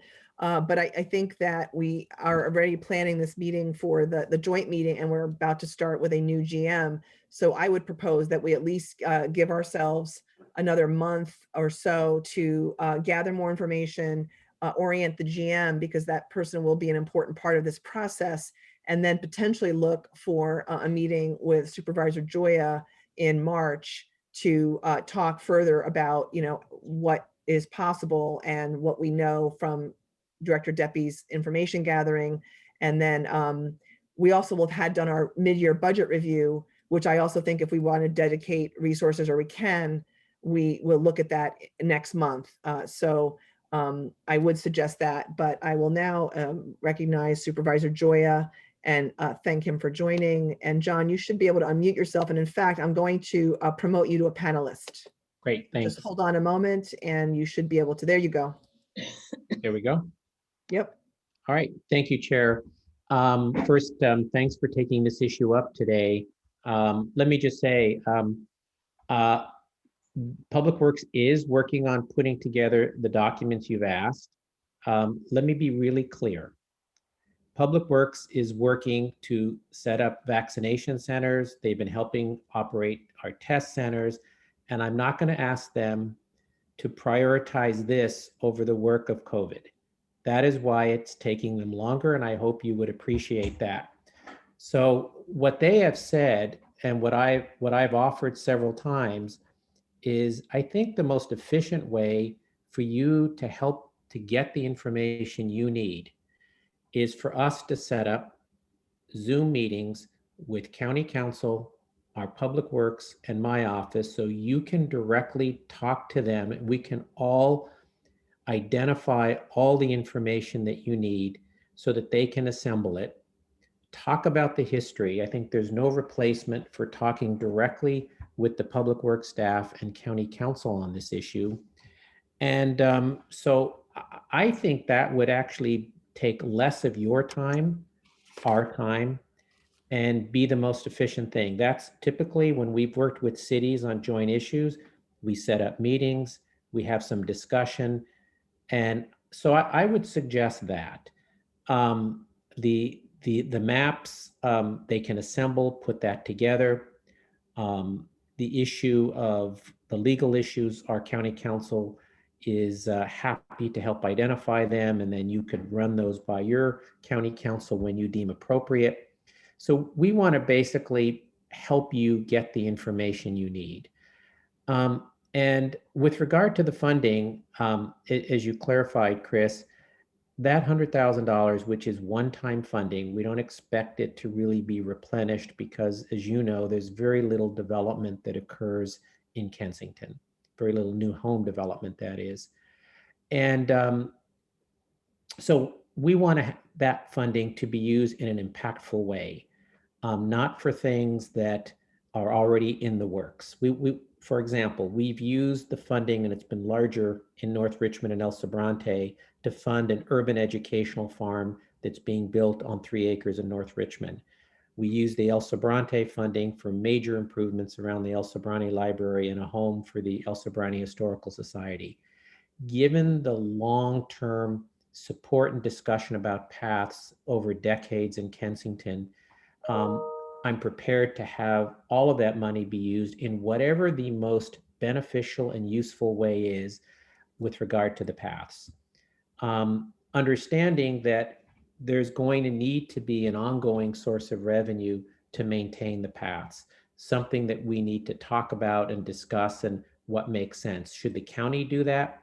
Should you do it? I think there are still options on the table where the county can actually work on this. And so I think those are some of the things we should explore as partnering entities. As I've said before, I'm willing to make our office available to facilitate those meetings anytime over the next few weeks to get the documents that you need. I will say this on the survey cost. I think what we've always looked at is that if you move forward with this, it makes sense to start with small, to start with 1 or 2 paths, not with all of them. So the survey costs would be substantially less. Whether all of the paths are part of this, I think, is yet to be seen. And the other thing we've talked about is only to start with those paths where all the neighboring property owners are in agreement. And there may be, I think there's a couple of paths where, at least in the past, all the neighboring property owners were in agreement. So that's what I would suggest. So there's no reason for this to be all or nothing, but to start with what are the paths that are in the best condition, that are more frequently used, and where all the neighboring and adjoining property owners are in support. I think that's the easiest line of little resistance, and to partner on those, whatever we decide to do. So that's my suggestion. And again, you don't have to do all this research into documents. Public Works will put that together. They just need time. It's not as easy as one believes, and they're occupied with, as I say, with vaccination sites and testing. And frankly, that's more important for their time, but they're willing to spend the time to do this. And I'd suggest a meeting where we can all sort of assemble and talk about this. Okay, thank you, Supervisor Joya. I am going to ask that we give the members of the public a chance to speak. Do any board members, I'm sorry, yes, Director Deppie? Sorry, I just wanted to, before Supervisor Joy goes away, I've already I'll stay located. on just in case for questions in the future. Okay, thanks. No, I've already located some of the maps and I'm getting more familiar with an online tool. So there's no need for Public Works to look for those maps anymore. I'll be able to get those on my own. That's not a problem. It's the Office of Dedication that I have no way of. Yeah, and I think that's what they're locating, Chris. I think they already have provided some of them to me. I think rather than give you some of them, I think the belief was assembling all of them and getting all of them to you. Again, I think a meeting, look, Public Works want to be a resource. So Public Works, County Council, and our office are available anytime for a meeting, however you decide to have it with board members and staff, to talk through, to help you get the information, and also to talk about options. Because frankly, I think there are still options on the table for the county to raise revenue as well. So I think we should talk about all of that. Okay. I do want to point out you were not at the meeting earlier, John. We've just decided to do a meeting of the fire board and police board in February related to the public safety building, and we have just hired a new general manager. So we ourselves are not facing the constraints that the county is around COVID, but are also in a point of transition. So I think that there's still desire to move ahead with that. I just don't know that it will be this month. It may be next month. And we can talk about that some more after we take public comment. So I'm going to go ahead to public comment and ask that folks please do limit to three minutes. Please know that I can speak for myself, and think others will nod in agreement that we have received the letters, supporting this and providing reasoning for that, and appreciate the time it takes to do that. So I will recognize Rodney Paul first. Rodney, go ahead and unmute yourself, please. Great. Thank you, Sylvia. And I really want to thank Director Deppie and Director Sharis-Watt for all the time they put into this. We're grateful for that. I do like the offer that John Joya has expressed and encourage you guys to accept that. And I think I'll just keep it to that. Keep it short. Thank you. Thank you. Mabry Benson, please unmute yourself. Okay. I appreciate the need for the paths for evacuation. And it's nice that there's a certain amount of county money. I guess, well, I'll say sticker shock for an estimated $100,000 for survey. Well, I'll just say sticker shock. But I liked Joya's comments about prioritizing paths, either ones that are in, we'll say, used or in semi-decent shape, and I would add to priorities as evacuations and cooperative property owners. But I have not heard any comment about the cost of improving these paths to make them suitable for evacuation and the cost of liability on this. And I think if you're looking at the cost already of surveying, there should be a look at the cost of the necessary improvements and the liability factors, because I think those are going to make the $100,000 for surveying look like pennies. I think that's all I need to say about that. Thank you. I appreciate that. And I'm going to go to Nikki K, please. You should unmute yourself. There we go. Hi, Nikki Kaiser from the 2011 Paths Committee. I'd like to urge the board to do everything possible to make use of Supervisor Joya and the county's generous offer of assistance in formalizing and surveying the Kensington Path System. That was part of the original development plan of Kensington 100 years later. It continues to be a valuable and much loved part of our community. Residents have invested huge amounts of volunteer time and energy in their upkeep and the effort to have them formally recognized. As Supervisor Joya noted, no one has paid taxes on the paths. Therefore, no resident has legally taken them through adverse possession. You have to have paid taxes on them to do that. The folks who have blocked them off a couple of path segments, just a couple out of the huge set we have no legal claim on them. This seems to be a social problem rather than a legal one. We hope this board will support the wishes of our community, and it would be far less expensive to do this at the board level without having to resort to a ballot measure just to get the ball rolling.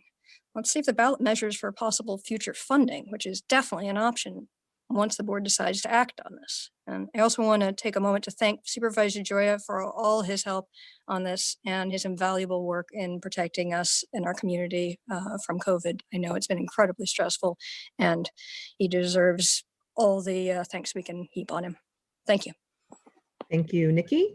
And Gretchen Gilflin.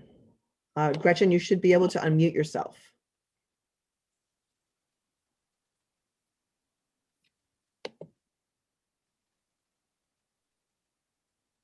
Okay, I think we're unmuted. Can you hear us? Yes, we can. Okay, I'm Gail Gilfillan. I'm here with my mom, Gretchen. And I would like to say that I urge the board to take Supervisor Joya up on his offer to move acquisition of the paths forward.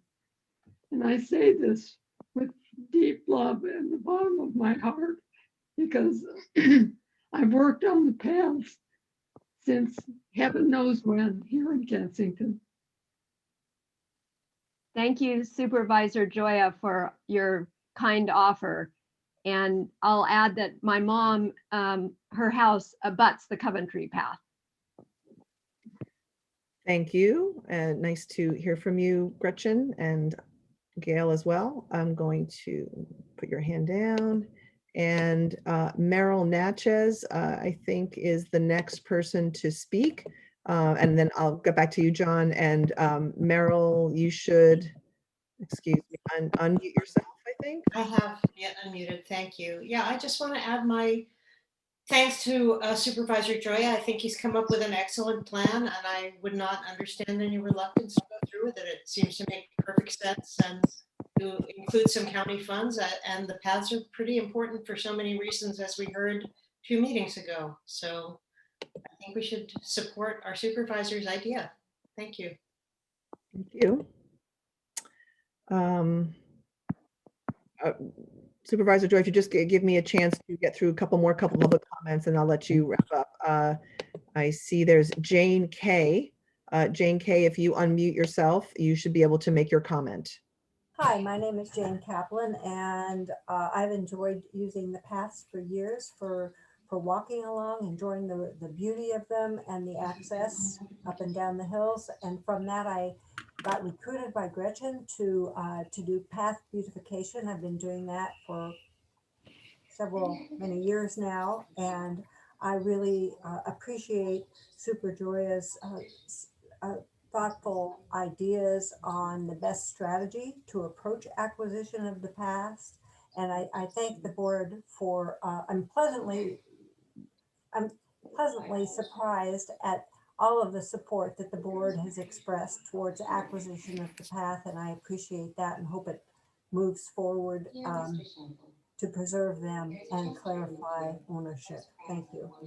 Thank you very much. And Lisa Corona, before we go to Supervisor Joya.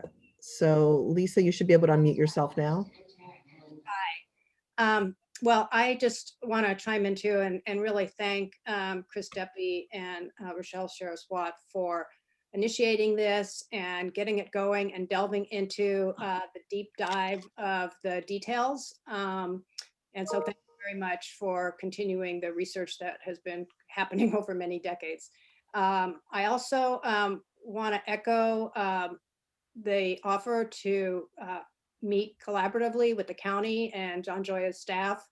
I think this is a real opportunity. It really costs the district nothing, except for people's time. And it's really a resource that I think would be extremely valuable to flesh out all the issues, the opportunities, the problems, the constraints, the stumbling blocks, what works, and really be able to map that out so that decision making as you move forward can be based on a robust frame of information. So I encourage you to take up that offer and to utilize the $100,000 in whatever way helps to move these paths forward. Thank you so much. Thank you. I do see, for some reason, Dave Spath is not showing up on the attendee list, but I do see a square with his name and his hand up. So Dave, if you want to say anything, try to unmute yourself and see if that works. Thank you. There you are. Okay. I'm just a square up in the cyberspace. I just want to echo what everyone else has said, that first of all, I appreciate Chris and Rochelle's work on this. It's quite a bit of research that they've already done. But I think at the same time, with Supervisor Joya's offer, you have the opportunity to utilize the resources of the county and work through the process to understand all the limitations that may be involved and how you may overcome them. So I certainly would urge you to accept Supervisor Joya's kind offer and move forward. And at the same time, it'll give you a new general manager an opportunity to get much needed background on this issue as well. So thank you very much. Thank you. Okay, I'm going to really insist this is the last person to talk, and then I'm going to let Supervisor Joya go because I've already now keep fighting people. So Mark Altenberg will be the last public comment. Mark, go ahead and unmute yourself, please, and then we'll go to Supervisor Joya. I just want to echo everybody else's appreciation for the work done on the paths and keeping focused on it and moving this forward. Thank you very much. Thank you. Okay, John, you should be able to unmute yourself. Try and. Yeah, I think so. Can you hear me? Yep. Yeah, no, I'll be very brief. I just want to say, again, thanks for your efforts on this. And I just want to say I stand ready to facilitate an exchange, a meeting to work through and understand any of the issues so that you can be best prepared to take a report back to your board at whatever meeting makes sense. I understand you have issues as a district you're dealing with the new general manager. Congratulations. So whenever it works, just let me know. I just suggest that I think it'll be more efficient for all of us to set up a couple of these Zoom meetings, identify all the documents, hear the perspective of some of the issues that have been discussed in the past, and it'll just help you get the best information. So I just want to stand ready to provide that and be available at whatever time works for you. Thank you.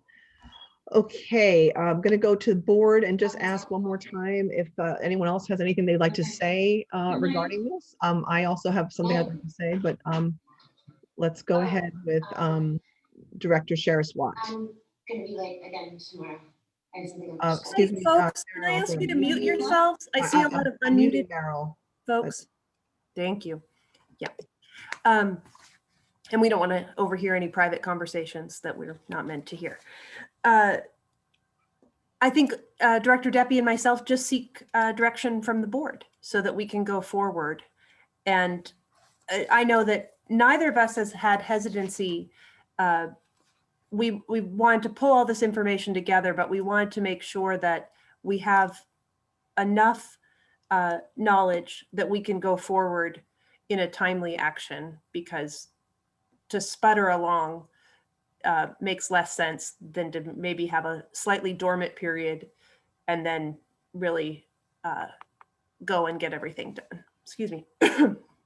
What I'd like to suggest is, I think there's no question that the board wants to work on this with Supervisor Joya's office, at least not for me. I haven't seen any other hands go up yet. So, but I do think that given that we're in the middle of transition, and I do want this to be something that our new GM is grounded in. And one of the reasons I was so interested and enthused about Marty Brown's candidacy is she's somebody who does think out of the box and who has experience with interesting partnerships and intergovernmental partnerships, and I think experience that will bring to bear on this particular issue. So I would like her to be part of this, and she'll be beginning January 25th, but right away be working on the joint meeting. So what I'd like to ask is for the indulgence of our public to say that we will not schedule this meeting before our next board meeting, because we will also be doing a mid-year budget review, and that's an important piece of our own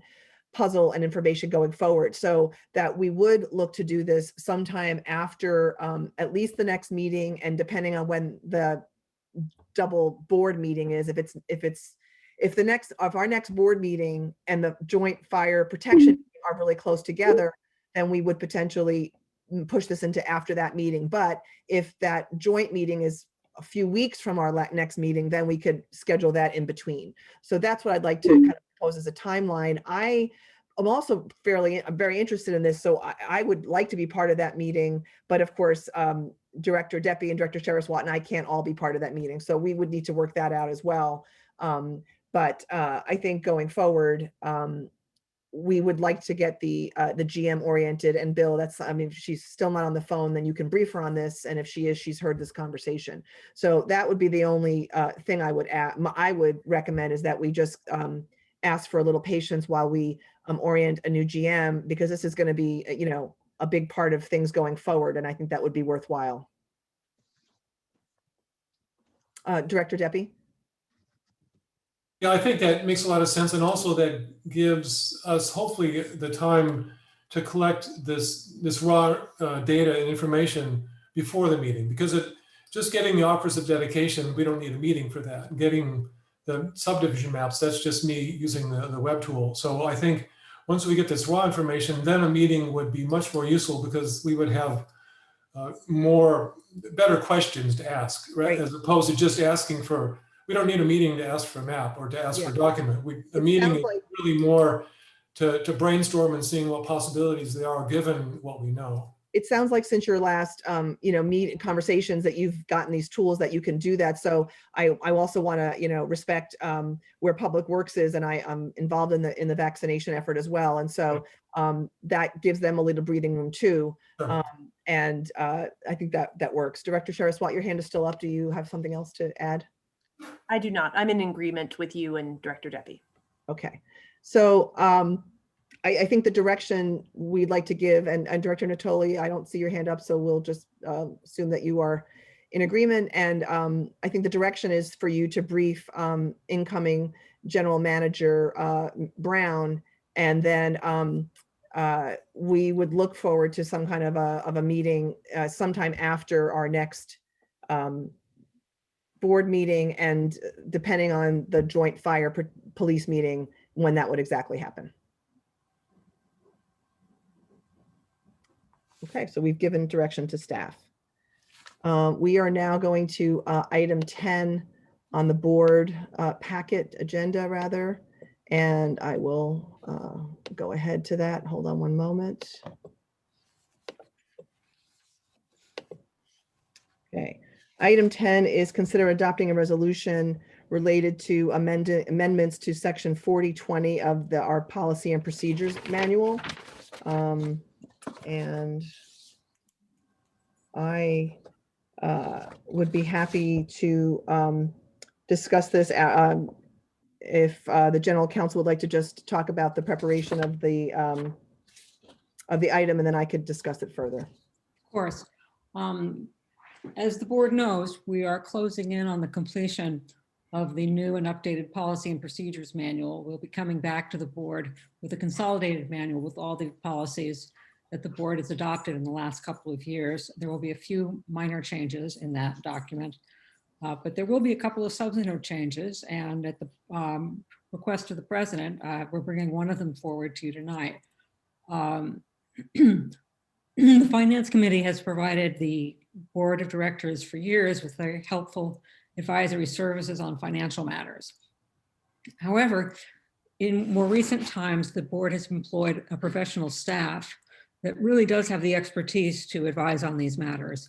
And it's more efficient to use them than it is to staff a Brown Act meeting wherein the standing committee for the, the finance committee needs an agenda ahead of time, it needs minutes afterwards, and so on.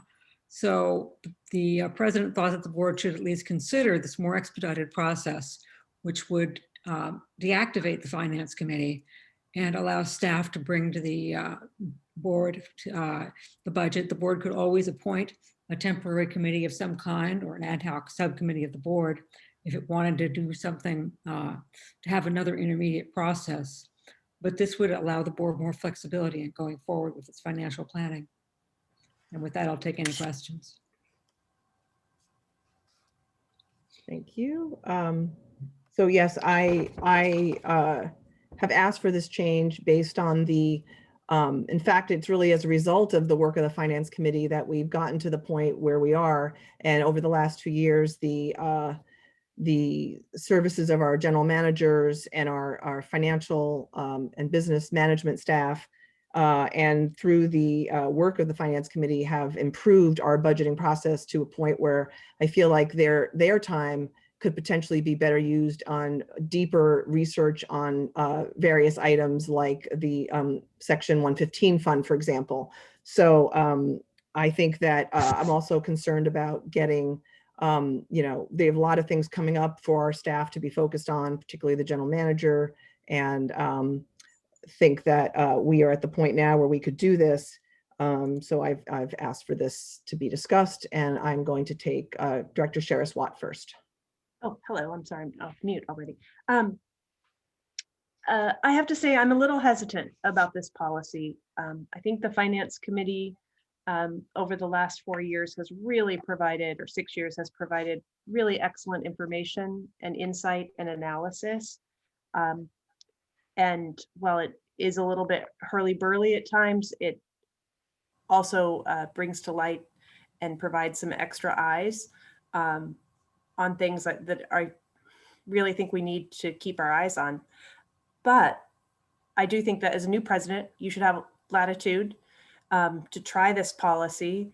What I would suggest is that if we adopt these changes, I would really like to see the budget put out long before or be discussed at least 2 meetings. And now we've gone to 1 meeting a month. So that's going to be a little bit trickier. But I think that we need to then really make sure that we give the public enough time to look at the budget and our financials so that they can bring their expertise and interest into it. Director Deppie. Thank you.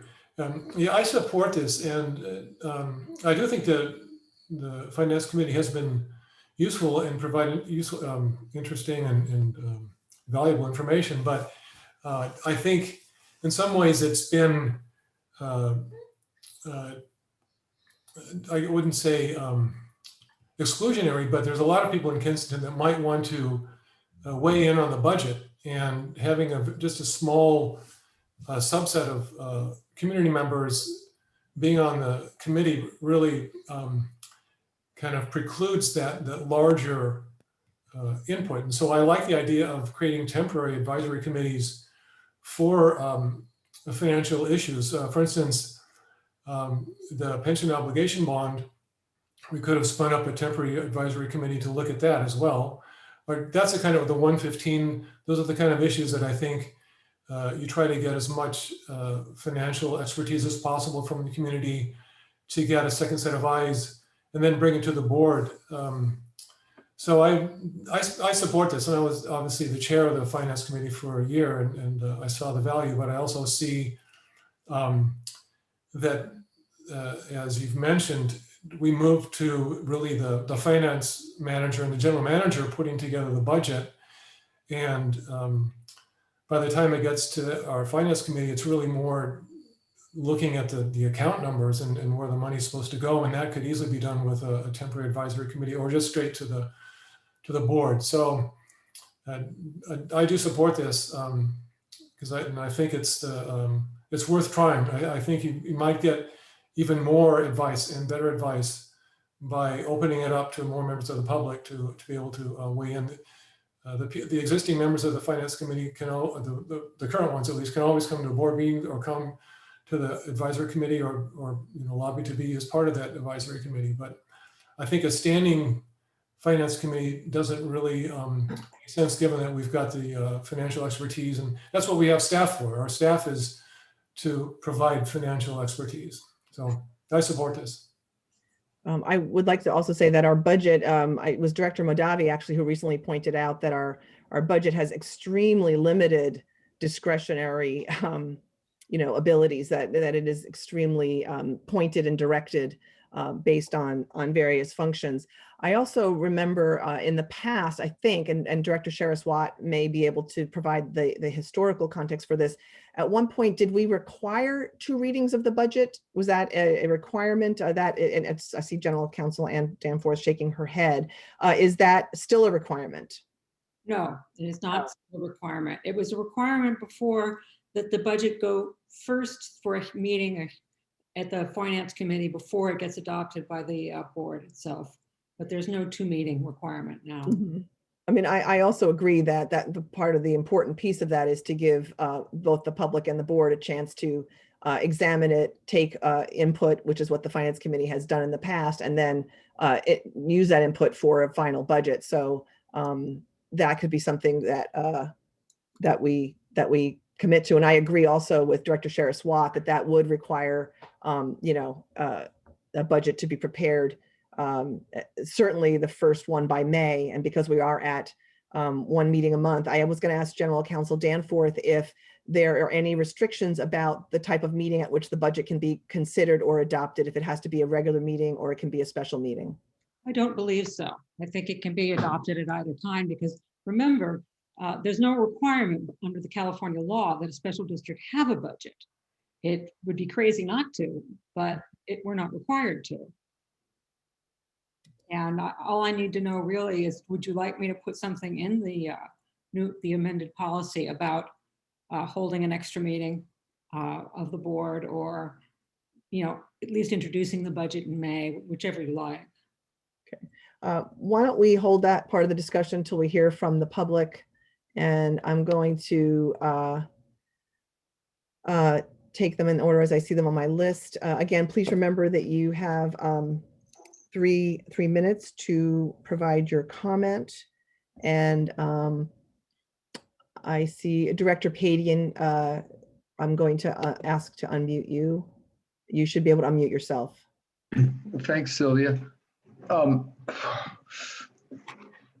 often does your finance committee meet right now? Is it monthly? Because I will tell you, I'm speaking personally, as a member of the fire board, our finance committee meets twice a year. We don't get minutes until 6 months out from that. It's completely inefficient.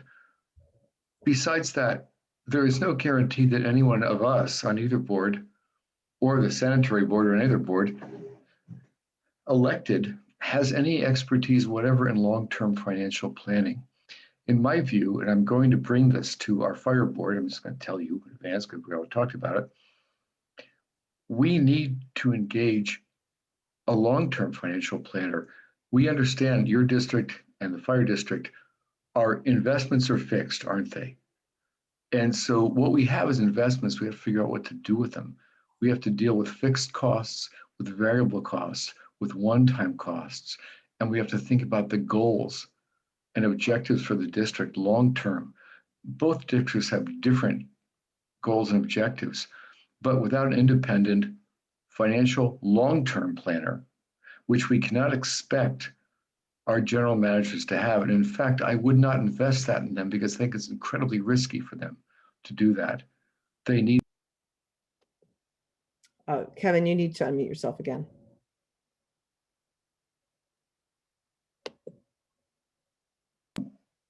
Okay, great. Got it now. I'm so sorry. I don't know where you got me off, but in my view, it's really good to have an independent person from out of the district to assess how our districts operate. And maybe the same person could work for both. It would be wonderful. But to tell us about the parameters for investing long-term and the things we need to buy. In the fire district, we have our contract with El Cerrito. We have engines we have to buy. We've got other kinds of expenses. It really makes sense because none of us on our board is a long-term financial planning expert. And we should not, in my view, put this on our general managers to do this. If you aren't going to have a finance committee, at least please consider having a long-term financial planner for the district who comes in, assesses the district's needs, and then meets periodically with the board or the finance committee, whatever you have, to see where we're going and how we get there. Because we're dealing with, I mean, 7-8 figure budgets. We have to do this responsibly for our community. I hope that makes sense. And thanks for the consideration. Thank you. Linda Lipscomb. You should be able to unmute yourself. Hi, can you hear me now? Yep. Okay, good. I'd like to advocate in favor of retention of the standing committee, of the Finance Committee. This is the people's watchdog, and over the years, people like Jim Watt, Carl Kruger, other long-term members, and people who are coming up in the ranks of the Finance Committee have had their thumb on the pulse of the budget, if you will, and they are the people's planners.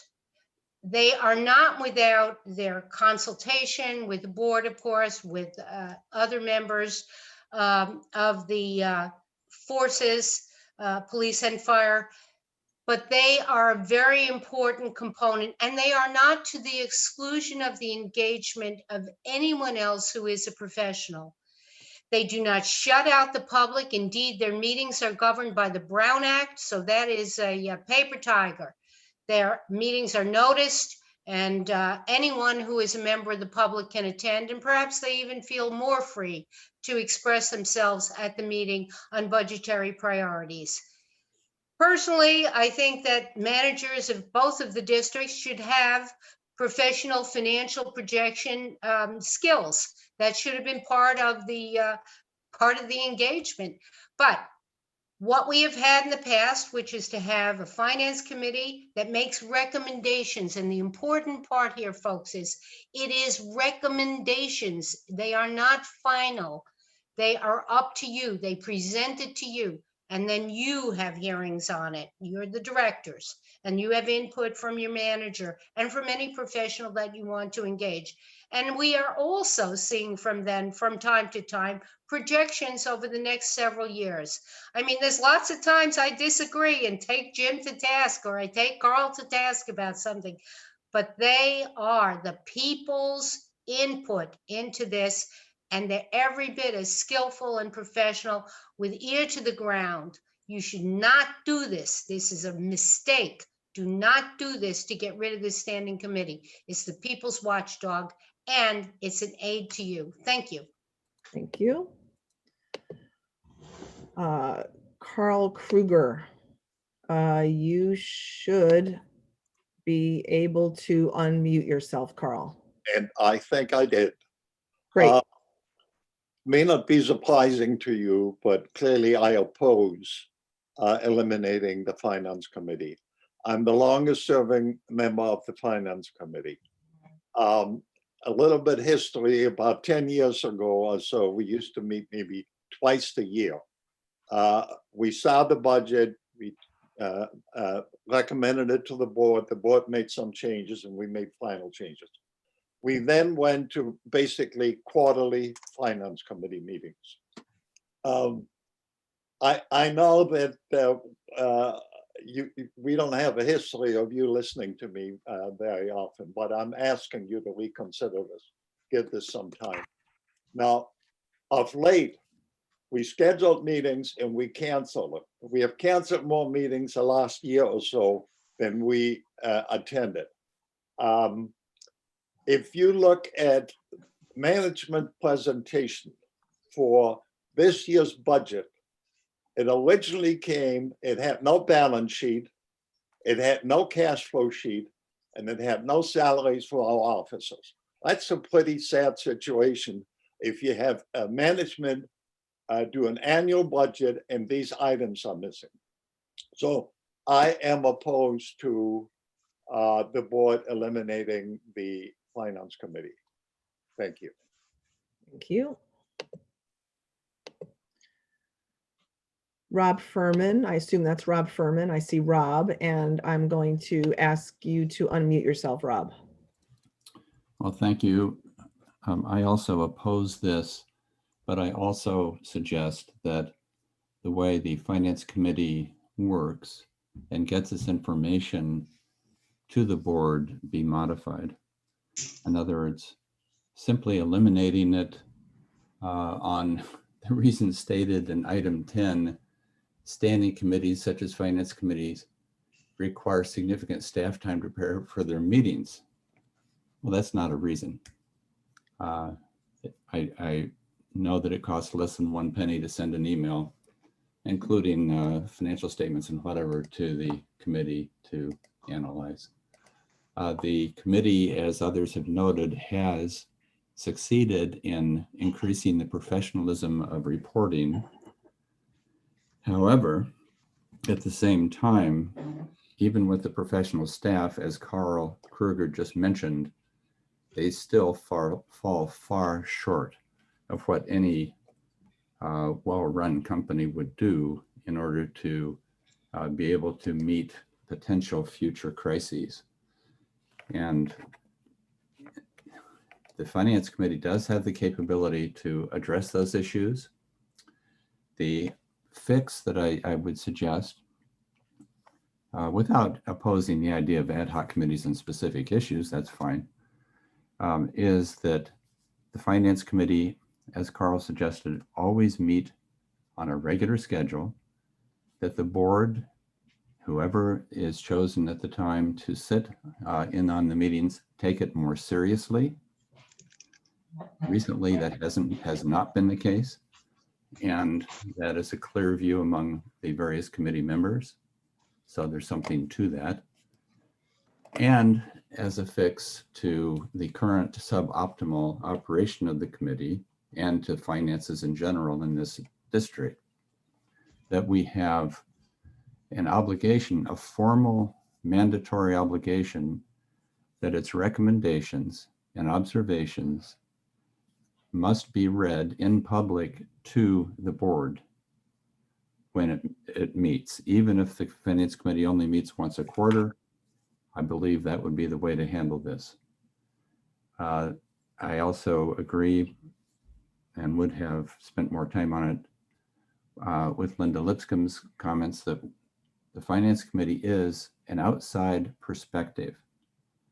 When everything is done internally by staff, even if the staff were fully professional, that perspective institutionalizes and hardens and narrows. And so having the committee, I've been on the committee for a long time. I could easily and happily spend my time doing other things. I'm inventing products, I'm doing other, starting a company and so forth. But independent of my personal use of time, I see that there is tremendous value in this outside view from people who do have far more expertise, no offense, to normally elected board members. That's not surprising. So I just conclude by saying this is a terribly flawed idea.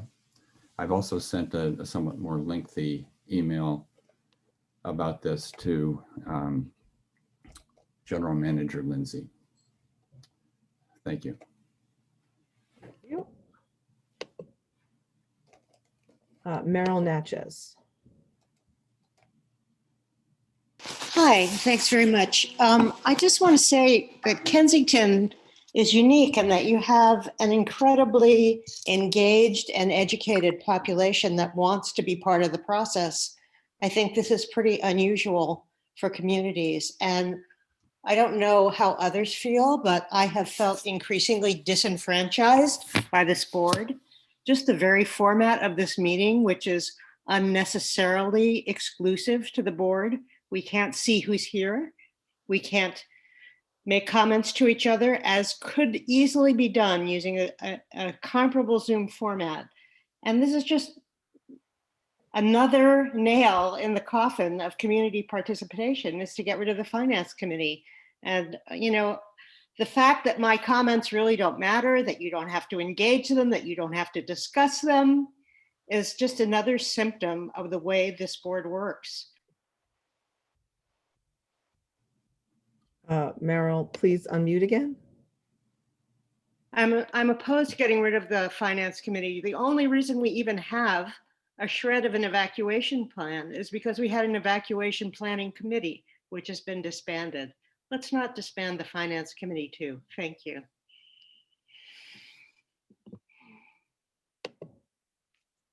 Lynn Walter. Yes, I absolutely agree with the comments made by Carl, Linda, and Bob, also with Meryl. I would also like to point out, this is the last committee. This board has eliminated every single other committee.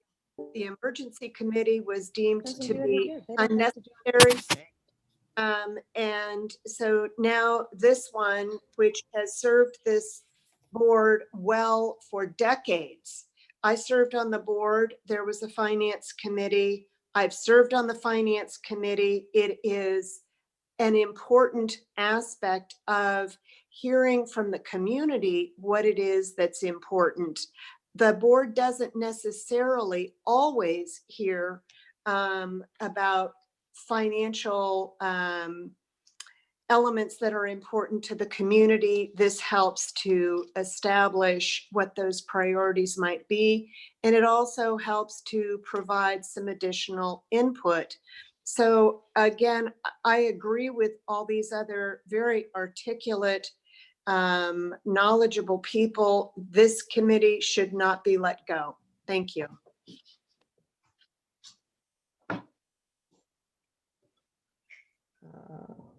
I see Rick Artis. Rick, you should be able to unmute yourself now. Looks that way. Can you hear me okay? Yes, thank you. Hi all, to those of you on the audio, long time no see. Good to be with you all, if semi-virtually. I too value the output of the Finance Committee, actually regardless of membership. I think from the relative long-termers like Carl, whose assessments I value highly, to, although he's been there a long time, relative newcomers like Rob, who brought some real diligence and rigor to how we were attempting to approach financial assessment in our district. This body has been really one of the most important elements of the governance overall in the district for many years. And it's happened to be the best kind of governance. It's very high quality and it's free. And it has been a boon to the district, in my opinion. And so I'd really like to support the ongoing efforts of people who've been on the committee and the idea that that is part of the lifeblood of the district. And I find it very ironic that one of the main arguments in favor of eliminating this committee is that it's put forward that we have such a small number of people on the committee that it's so exclusionary that we should set the number to 0. And I find that appalling. I find that only a logic that can exist in the modern political era. And I don't think we should support that. I think we should support adding on to how the committee works with ad hoc committees if necessary. And I think we should ask the committee, as there were some suggestions to do, to formalize its output and to formalize the board's engagement with the committee, I think that would free the board to focus on the real financial issues of the district and leave the finance committee to deal with, shall we say, some of the pedantic elements of short and long-term finance. So I would very much favor keeping the committee, and I hope you vote to do so. Thank you.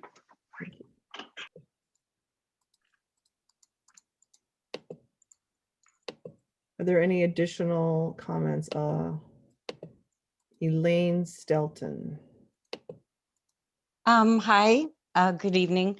I think this is the last bastion of community involvement that you have, and I really oppose you eliminating this committee. And I strongly urge you to reconsider this.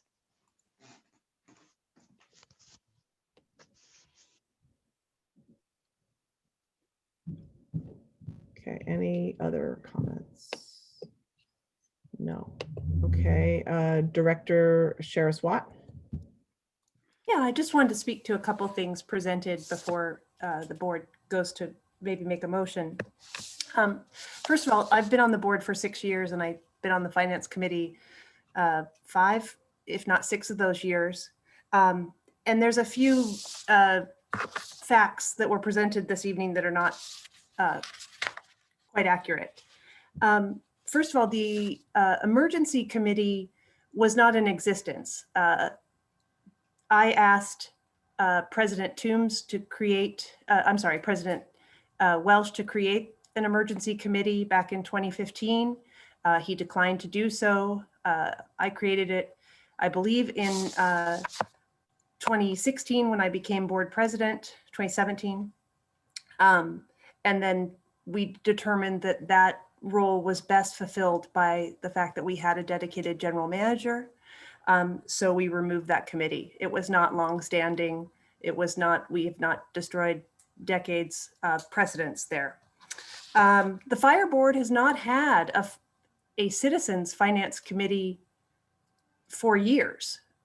So they authorized 2 members of their board to be ad hoc. They may have changed that recently, but previously, prior to last year, I believe, it was always 2 members of their board were the finance committee. Now, of course, community members were always welcome at those meetings. Then considering membership among the finance committee, when I first joined, there were 19 members of the finance committee, all very dedicated community volunteers, but it was so unwieldy and impractical that some of those members dropped, but then meetings were long and entangled and not very productive. And then when I took over the finance committee, we dropped it to 7 members. It's currently, or in its last incarnation, was at 5, which included 2 board members. I so value and appreciate all the people who've served on the finance committee, especially this last year, Jim Watt, Carl Kruger, Rob Furman. But the assertion that these are, that committee members, not these gentlemen in particular, but that they are financial experts or that they have the expertise in public government financing is simply not true. And it's unfair sometimes to consider that the board will always have those type of community members who are able and willing to serve. And lastly, those folks to the finance committee are not elected. So they actually authorizing community members to take actions for which the public has no control and no supervision is maybe not the right way to think about it. We take very seriously the fact that we are elected. The community also has control because we are elected over who serves. So those are the points I want to point out. At the same time, I still do assert that the finance committee has been very valuable, and I've always appreciated and enjoyed the work that I've done with them. Director Deppie. Great, yeah, so I want to make it clear that this is not an intention, or the intention is not to reduce community input. I think this opens up the possibilities for wider community input. Just because there's no finance committee doesn't mean there's going to be zero people giving input to the budget process or any other important issues. So I think that's a false choice. Not having a committee doesn't mean that there won't be many opportunities to look at complicated issues in a number of different forums. It just gives the board and the president a lot more flexibility on how to look at that. So I know the intention of this is not to shut out the public. The intention is to expand and make more opportunities for maybe wider public input. And there's a number of different ways you could do it. As you say, short-term ad hoc, you could have town halls. There's a lot of different things you can do. So I view this as just kind of expanding the possibilities for community input, not shutting it down. I realize that there are attendees who wish to speak, but our policy is that everyone speaks once, and we've passed through the public comment period. I apologize for that, but that is our policy. I think that there's an important piece that Director Sherris-Watt brought up, which has always been also my intention, and which is that that we want to make sure there's an opportunity for review and comment of the budget. And so perhaps there's an amendment to make to say that there should be at least 2 readings of the budget. As we know, we have our own deadline of passing a budget by June 30th. So that's something we could do. We also could just commit to that, and we'll see how it goes. And if there's a problem, we could change the policy formally. So I guess I would look to see if many board members, or if our general counsel or general manager have any suggestions before we go forward. Well, I'm always happy to draft the amendment if you want to formalize it. If you want to say it shall be considered in 1 meeting and adopted at a 2nd meeting, that's an easy change to the budget section. You could also require that it at least be introduced by the end of May. I mean, there are a variety of different ways to go. I look to Director Sherris-Watt for her comment. I would like that. I would like that we either have 2 readings or that it's first addressed in May of the budget. Okay, I wonder whether we any thoughts about which one of those to go with from any of the board members? I would recommend that we ask the general manager. Bill, could you give us your input?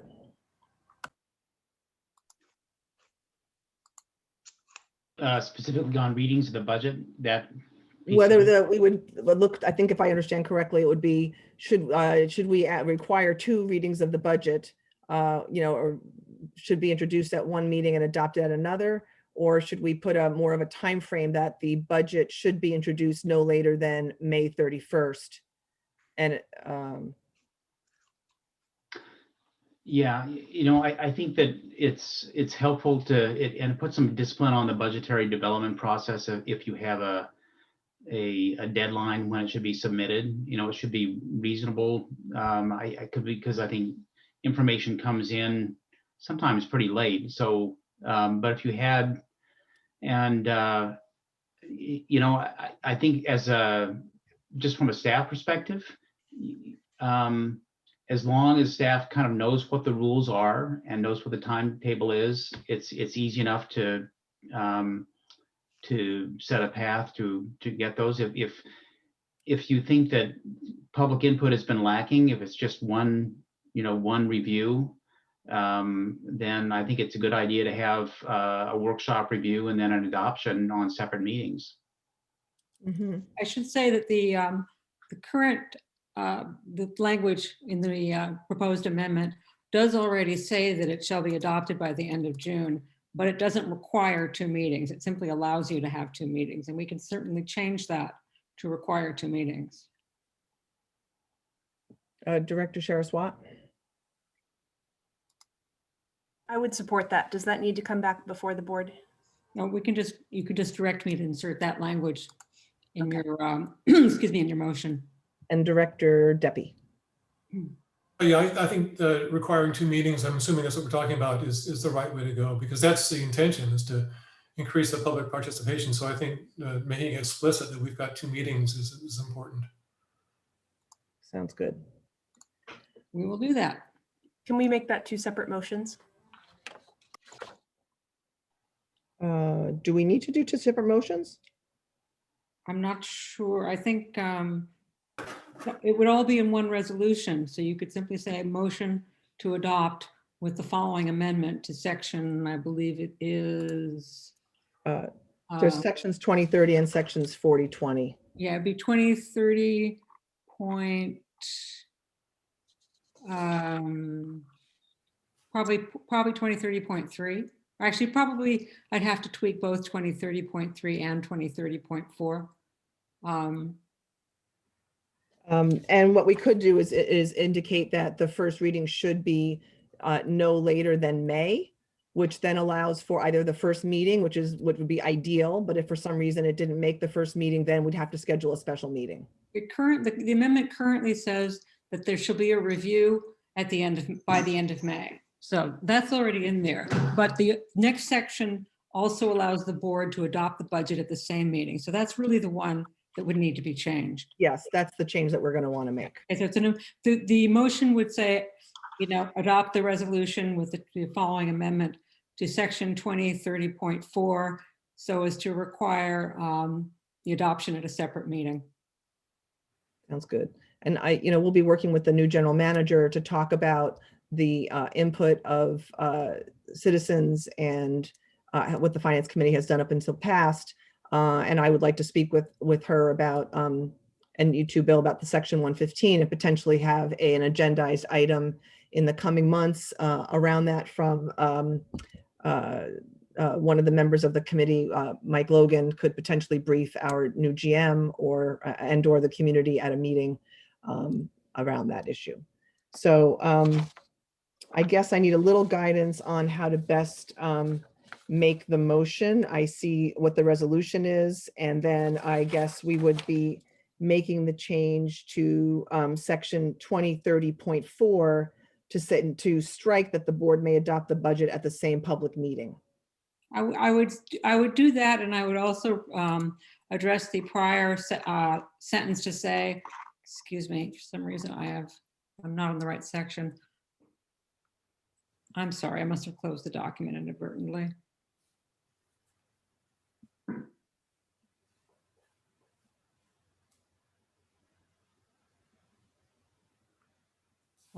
Just point of order, please. Just point of order. I'm sorry, but I can't recognize you.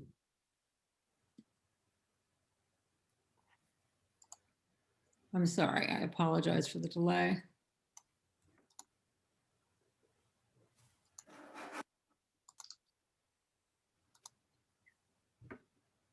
Okay, so it would say the board may adopt, first, from the first sentence, you would strike the word same, and you would say at a meeting subsequent to the review required by, and then strike the last sentence. And actually leave in the right sentence. Leave it, yes, I'm sorry. Leave in the second sentence, strike the otherwise, and say simply that the board shall adopt the annual budget with any appropriate amendments at a regular meeting by the end of June. You could delete the regular part if you would. Get rid of otherwise. Yes. So it would read, the board may adopt the budget at a subsequent meeting as the review required by section, I have to look at 2110.3 of this policy. Yeah. The board shall adopt the annual budget with any appropriate amendments at a regular meeting by the end of June. Yes. Okay. If I may, President, so I think the intent is to have 2 meetings where you have, I'm looking at the language here, and I think you want to say the board shall adopt the budget at a separate public meeting as the review required. Exactly. That's Yeah, probably so you want to make sure that it's a separate public meeting and that language is included. And then it can say the board shall adopt the annual budget with any appropriate amendments at a regular meeting by the end of June. So you set forth the time frame and the separation. Okay. So the board may adopt the budget at a separate meeting. The board shall adopt, as Shall- opposed to may, May.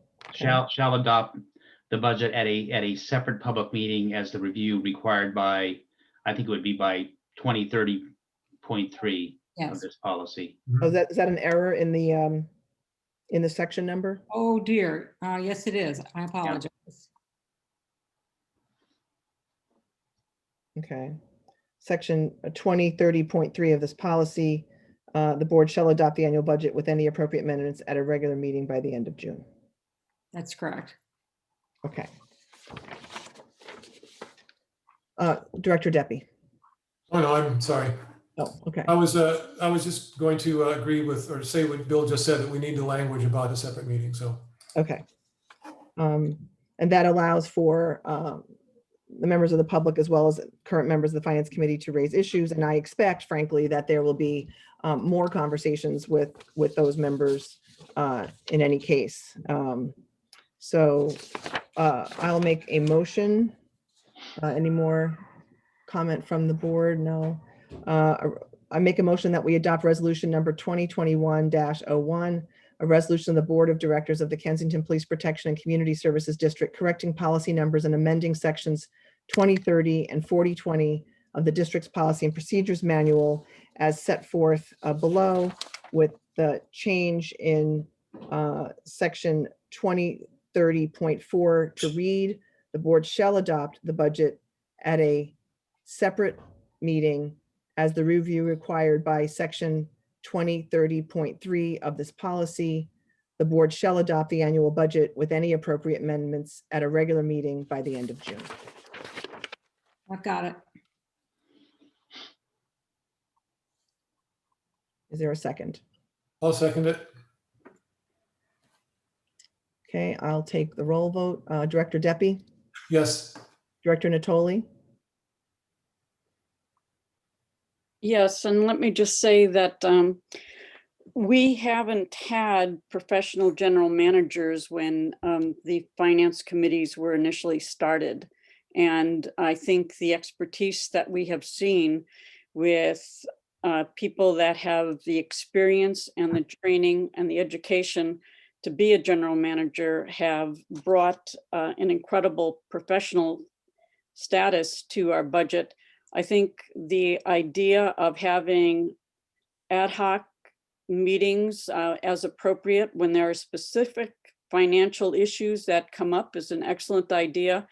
And it's not just a 1-second email to have one of these meetings. It takes time to do the agenda, to get the material for the agenda, to put out the announcement, and to do the minutes. So I vote yes on the proposal. Director Shara-Swat.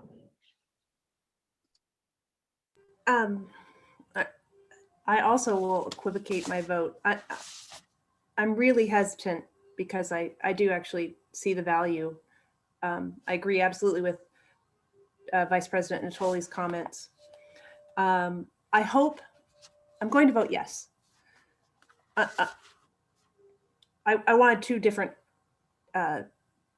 motions because actually I probably would have reluctantly voted no against you, but I do think you have latitude as a board president to create some policy and to let us take a direction.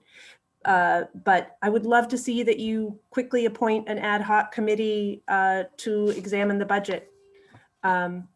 Because I think it's valuable, and we were working on the 115. So, and I'd like to really, I will tell members of the public. I think President Hassai is very astute and considered this at great length. So I'm not trying to do that, but I also think we should look at it at the end of the year and see if it was successful and took us where we wanted to be. Thank you. Thank you. And that is actually my intention. And I guess we can't do that today because it wasn't agendized, but it would be my intention. And I think given the difficulties in holding meetings and obtaining quorums over the last year, it is the standing nature that has become a little bit problematic. And in fact, another thing I didn't mention was the ability for the members of the committee to collaborate outside of the Brown Act themselves. It's not about, it's about their ability to collaborate when they're providing analysis or advice on something like, for example, the Section 115 or the pension obligation bonds. So there will be more to come on this, and I vote yes, and that means the motion passes 4-0. And that, I believe, brings us to the end of our agenda today. Looking around for my papers. Double check. Yes, that is correct. So we will adjourn this meeting, and the next regular meeting will be held on February 11th, 2021. Madam President, Yes. could I just request we take a moment? I don't know if he'll be here again on February 11th, but I really want to thank you, General Manager Lindsey, for your outstanding work under conditions that are less than desirable. And I know you, if ever a man did not seek leadership here, it was you, but you did so, and you served. So we thank you so very, very much. And if you'll come back in February or in the future, we would love and appreciate it, and like to thank you more broadly. Yes, I will echo the thanks that on behalf of myself and for the residents of Kensington for whom you serve.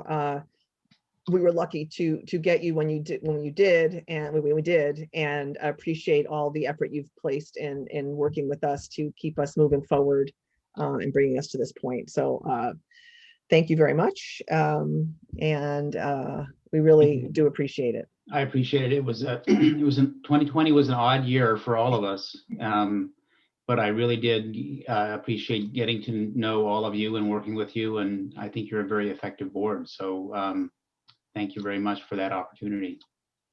All that trouble, the sentiment.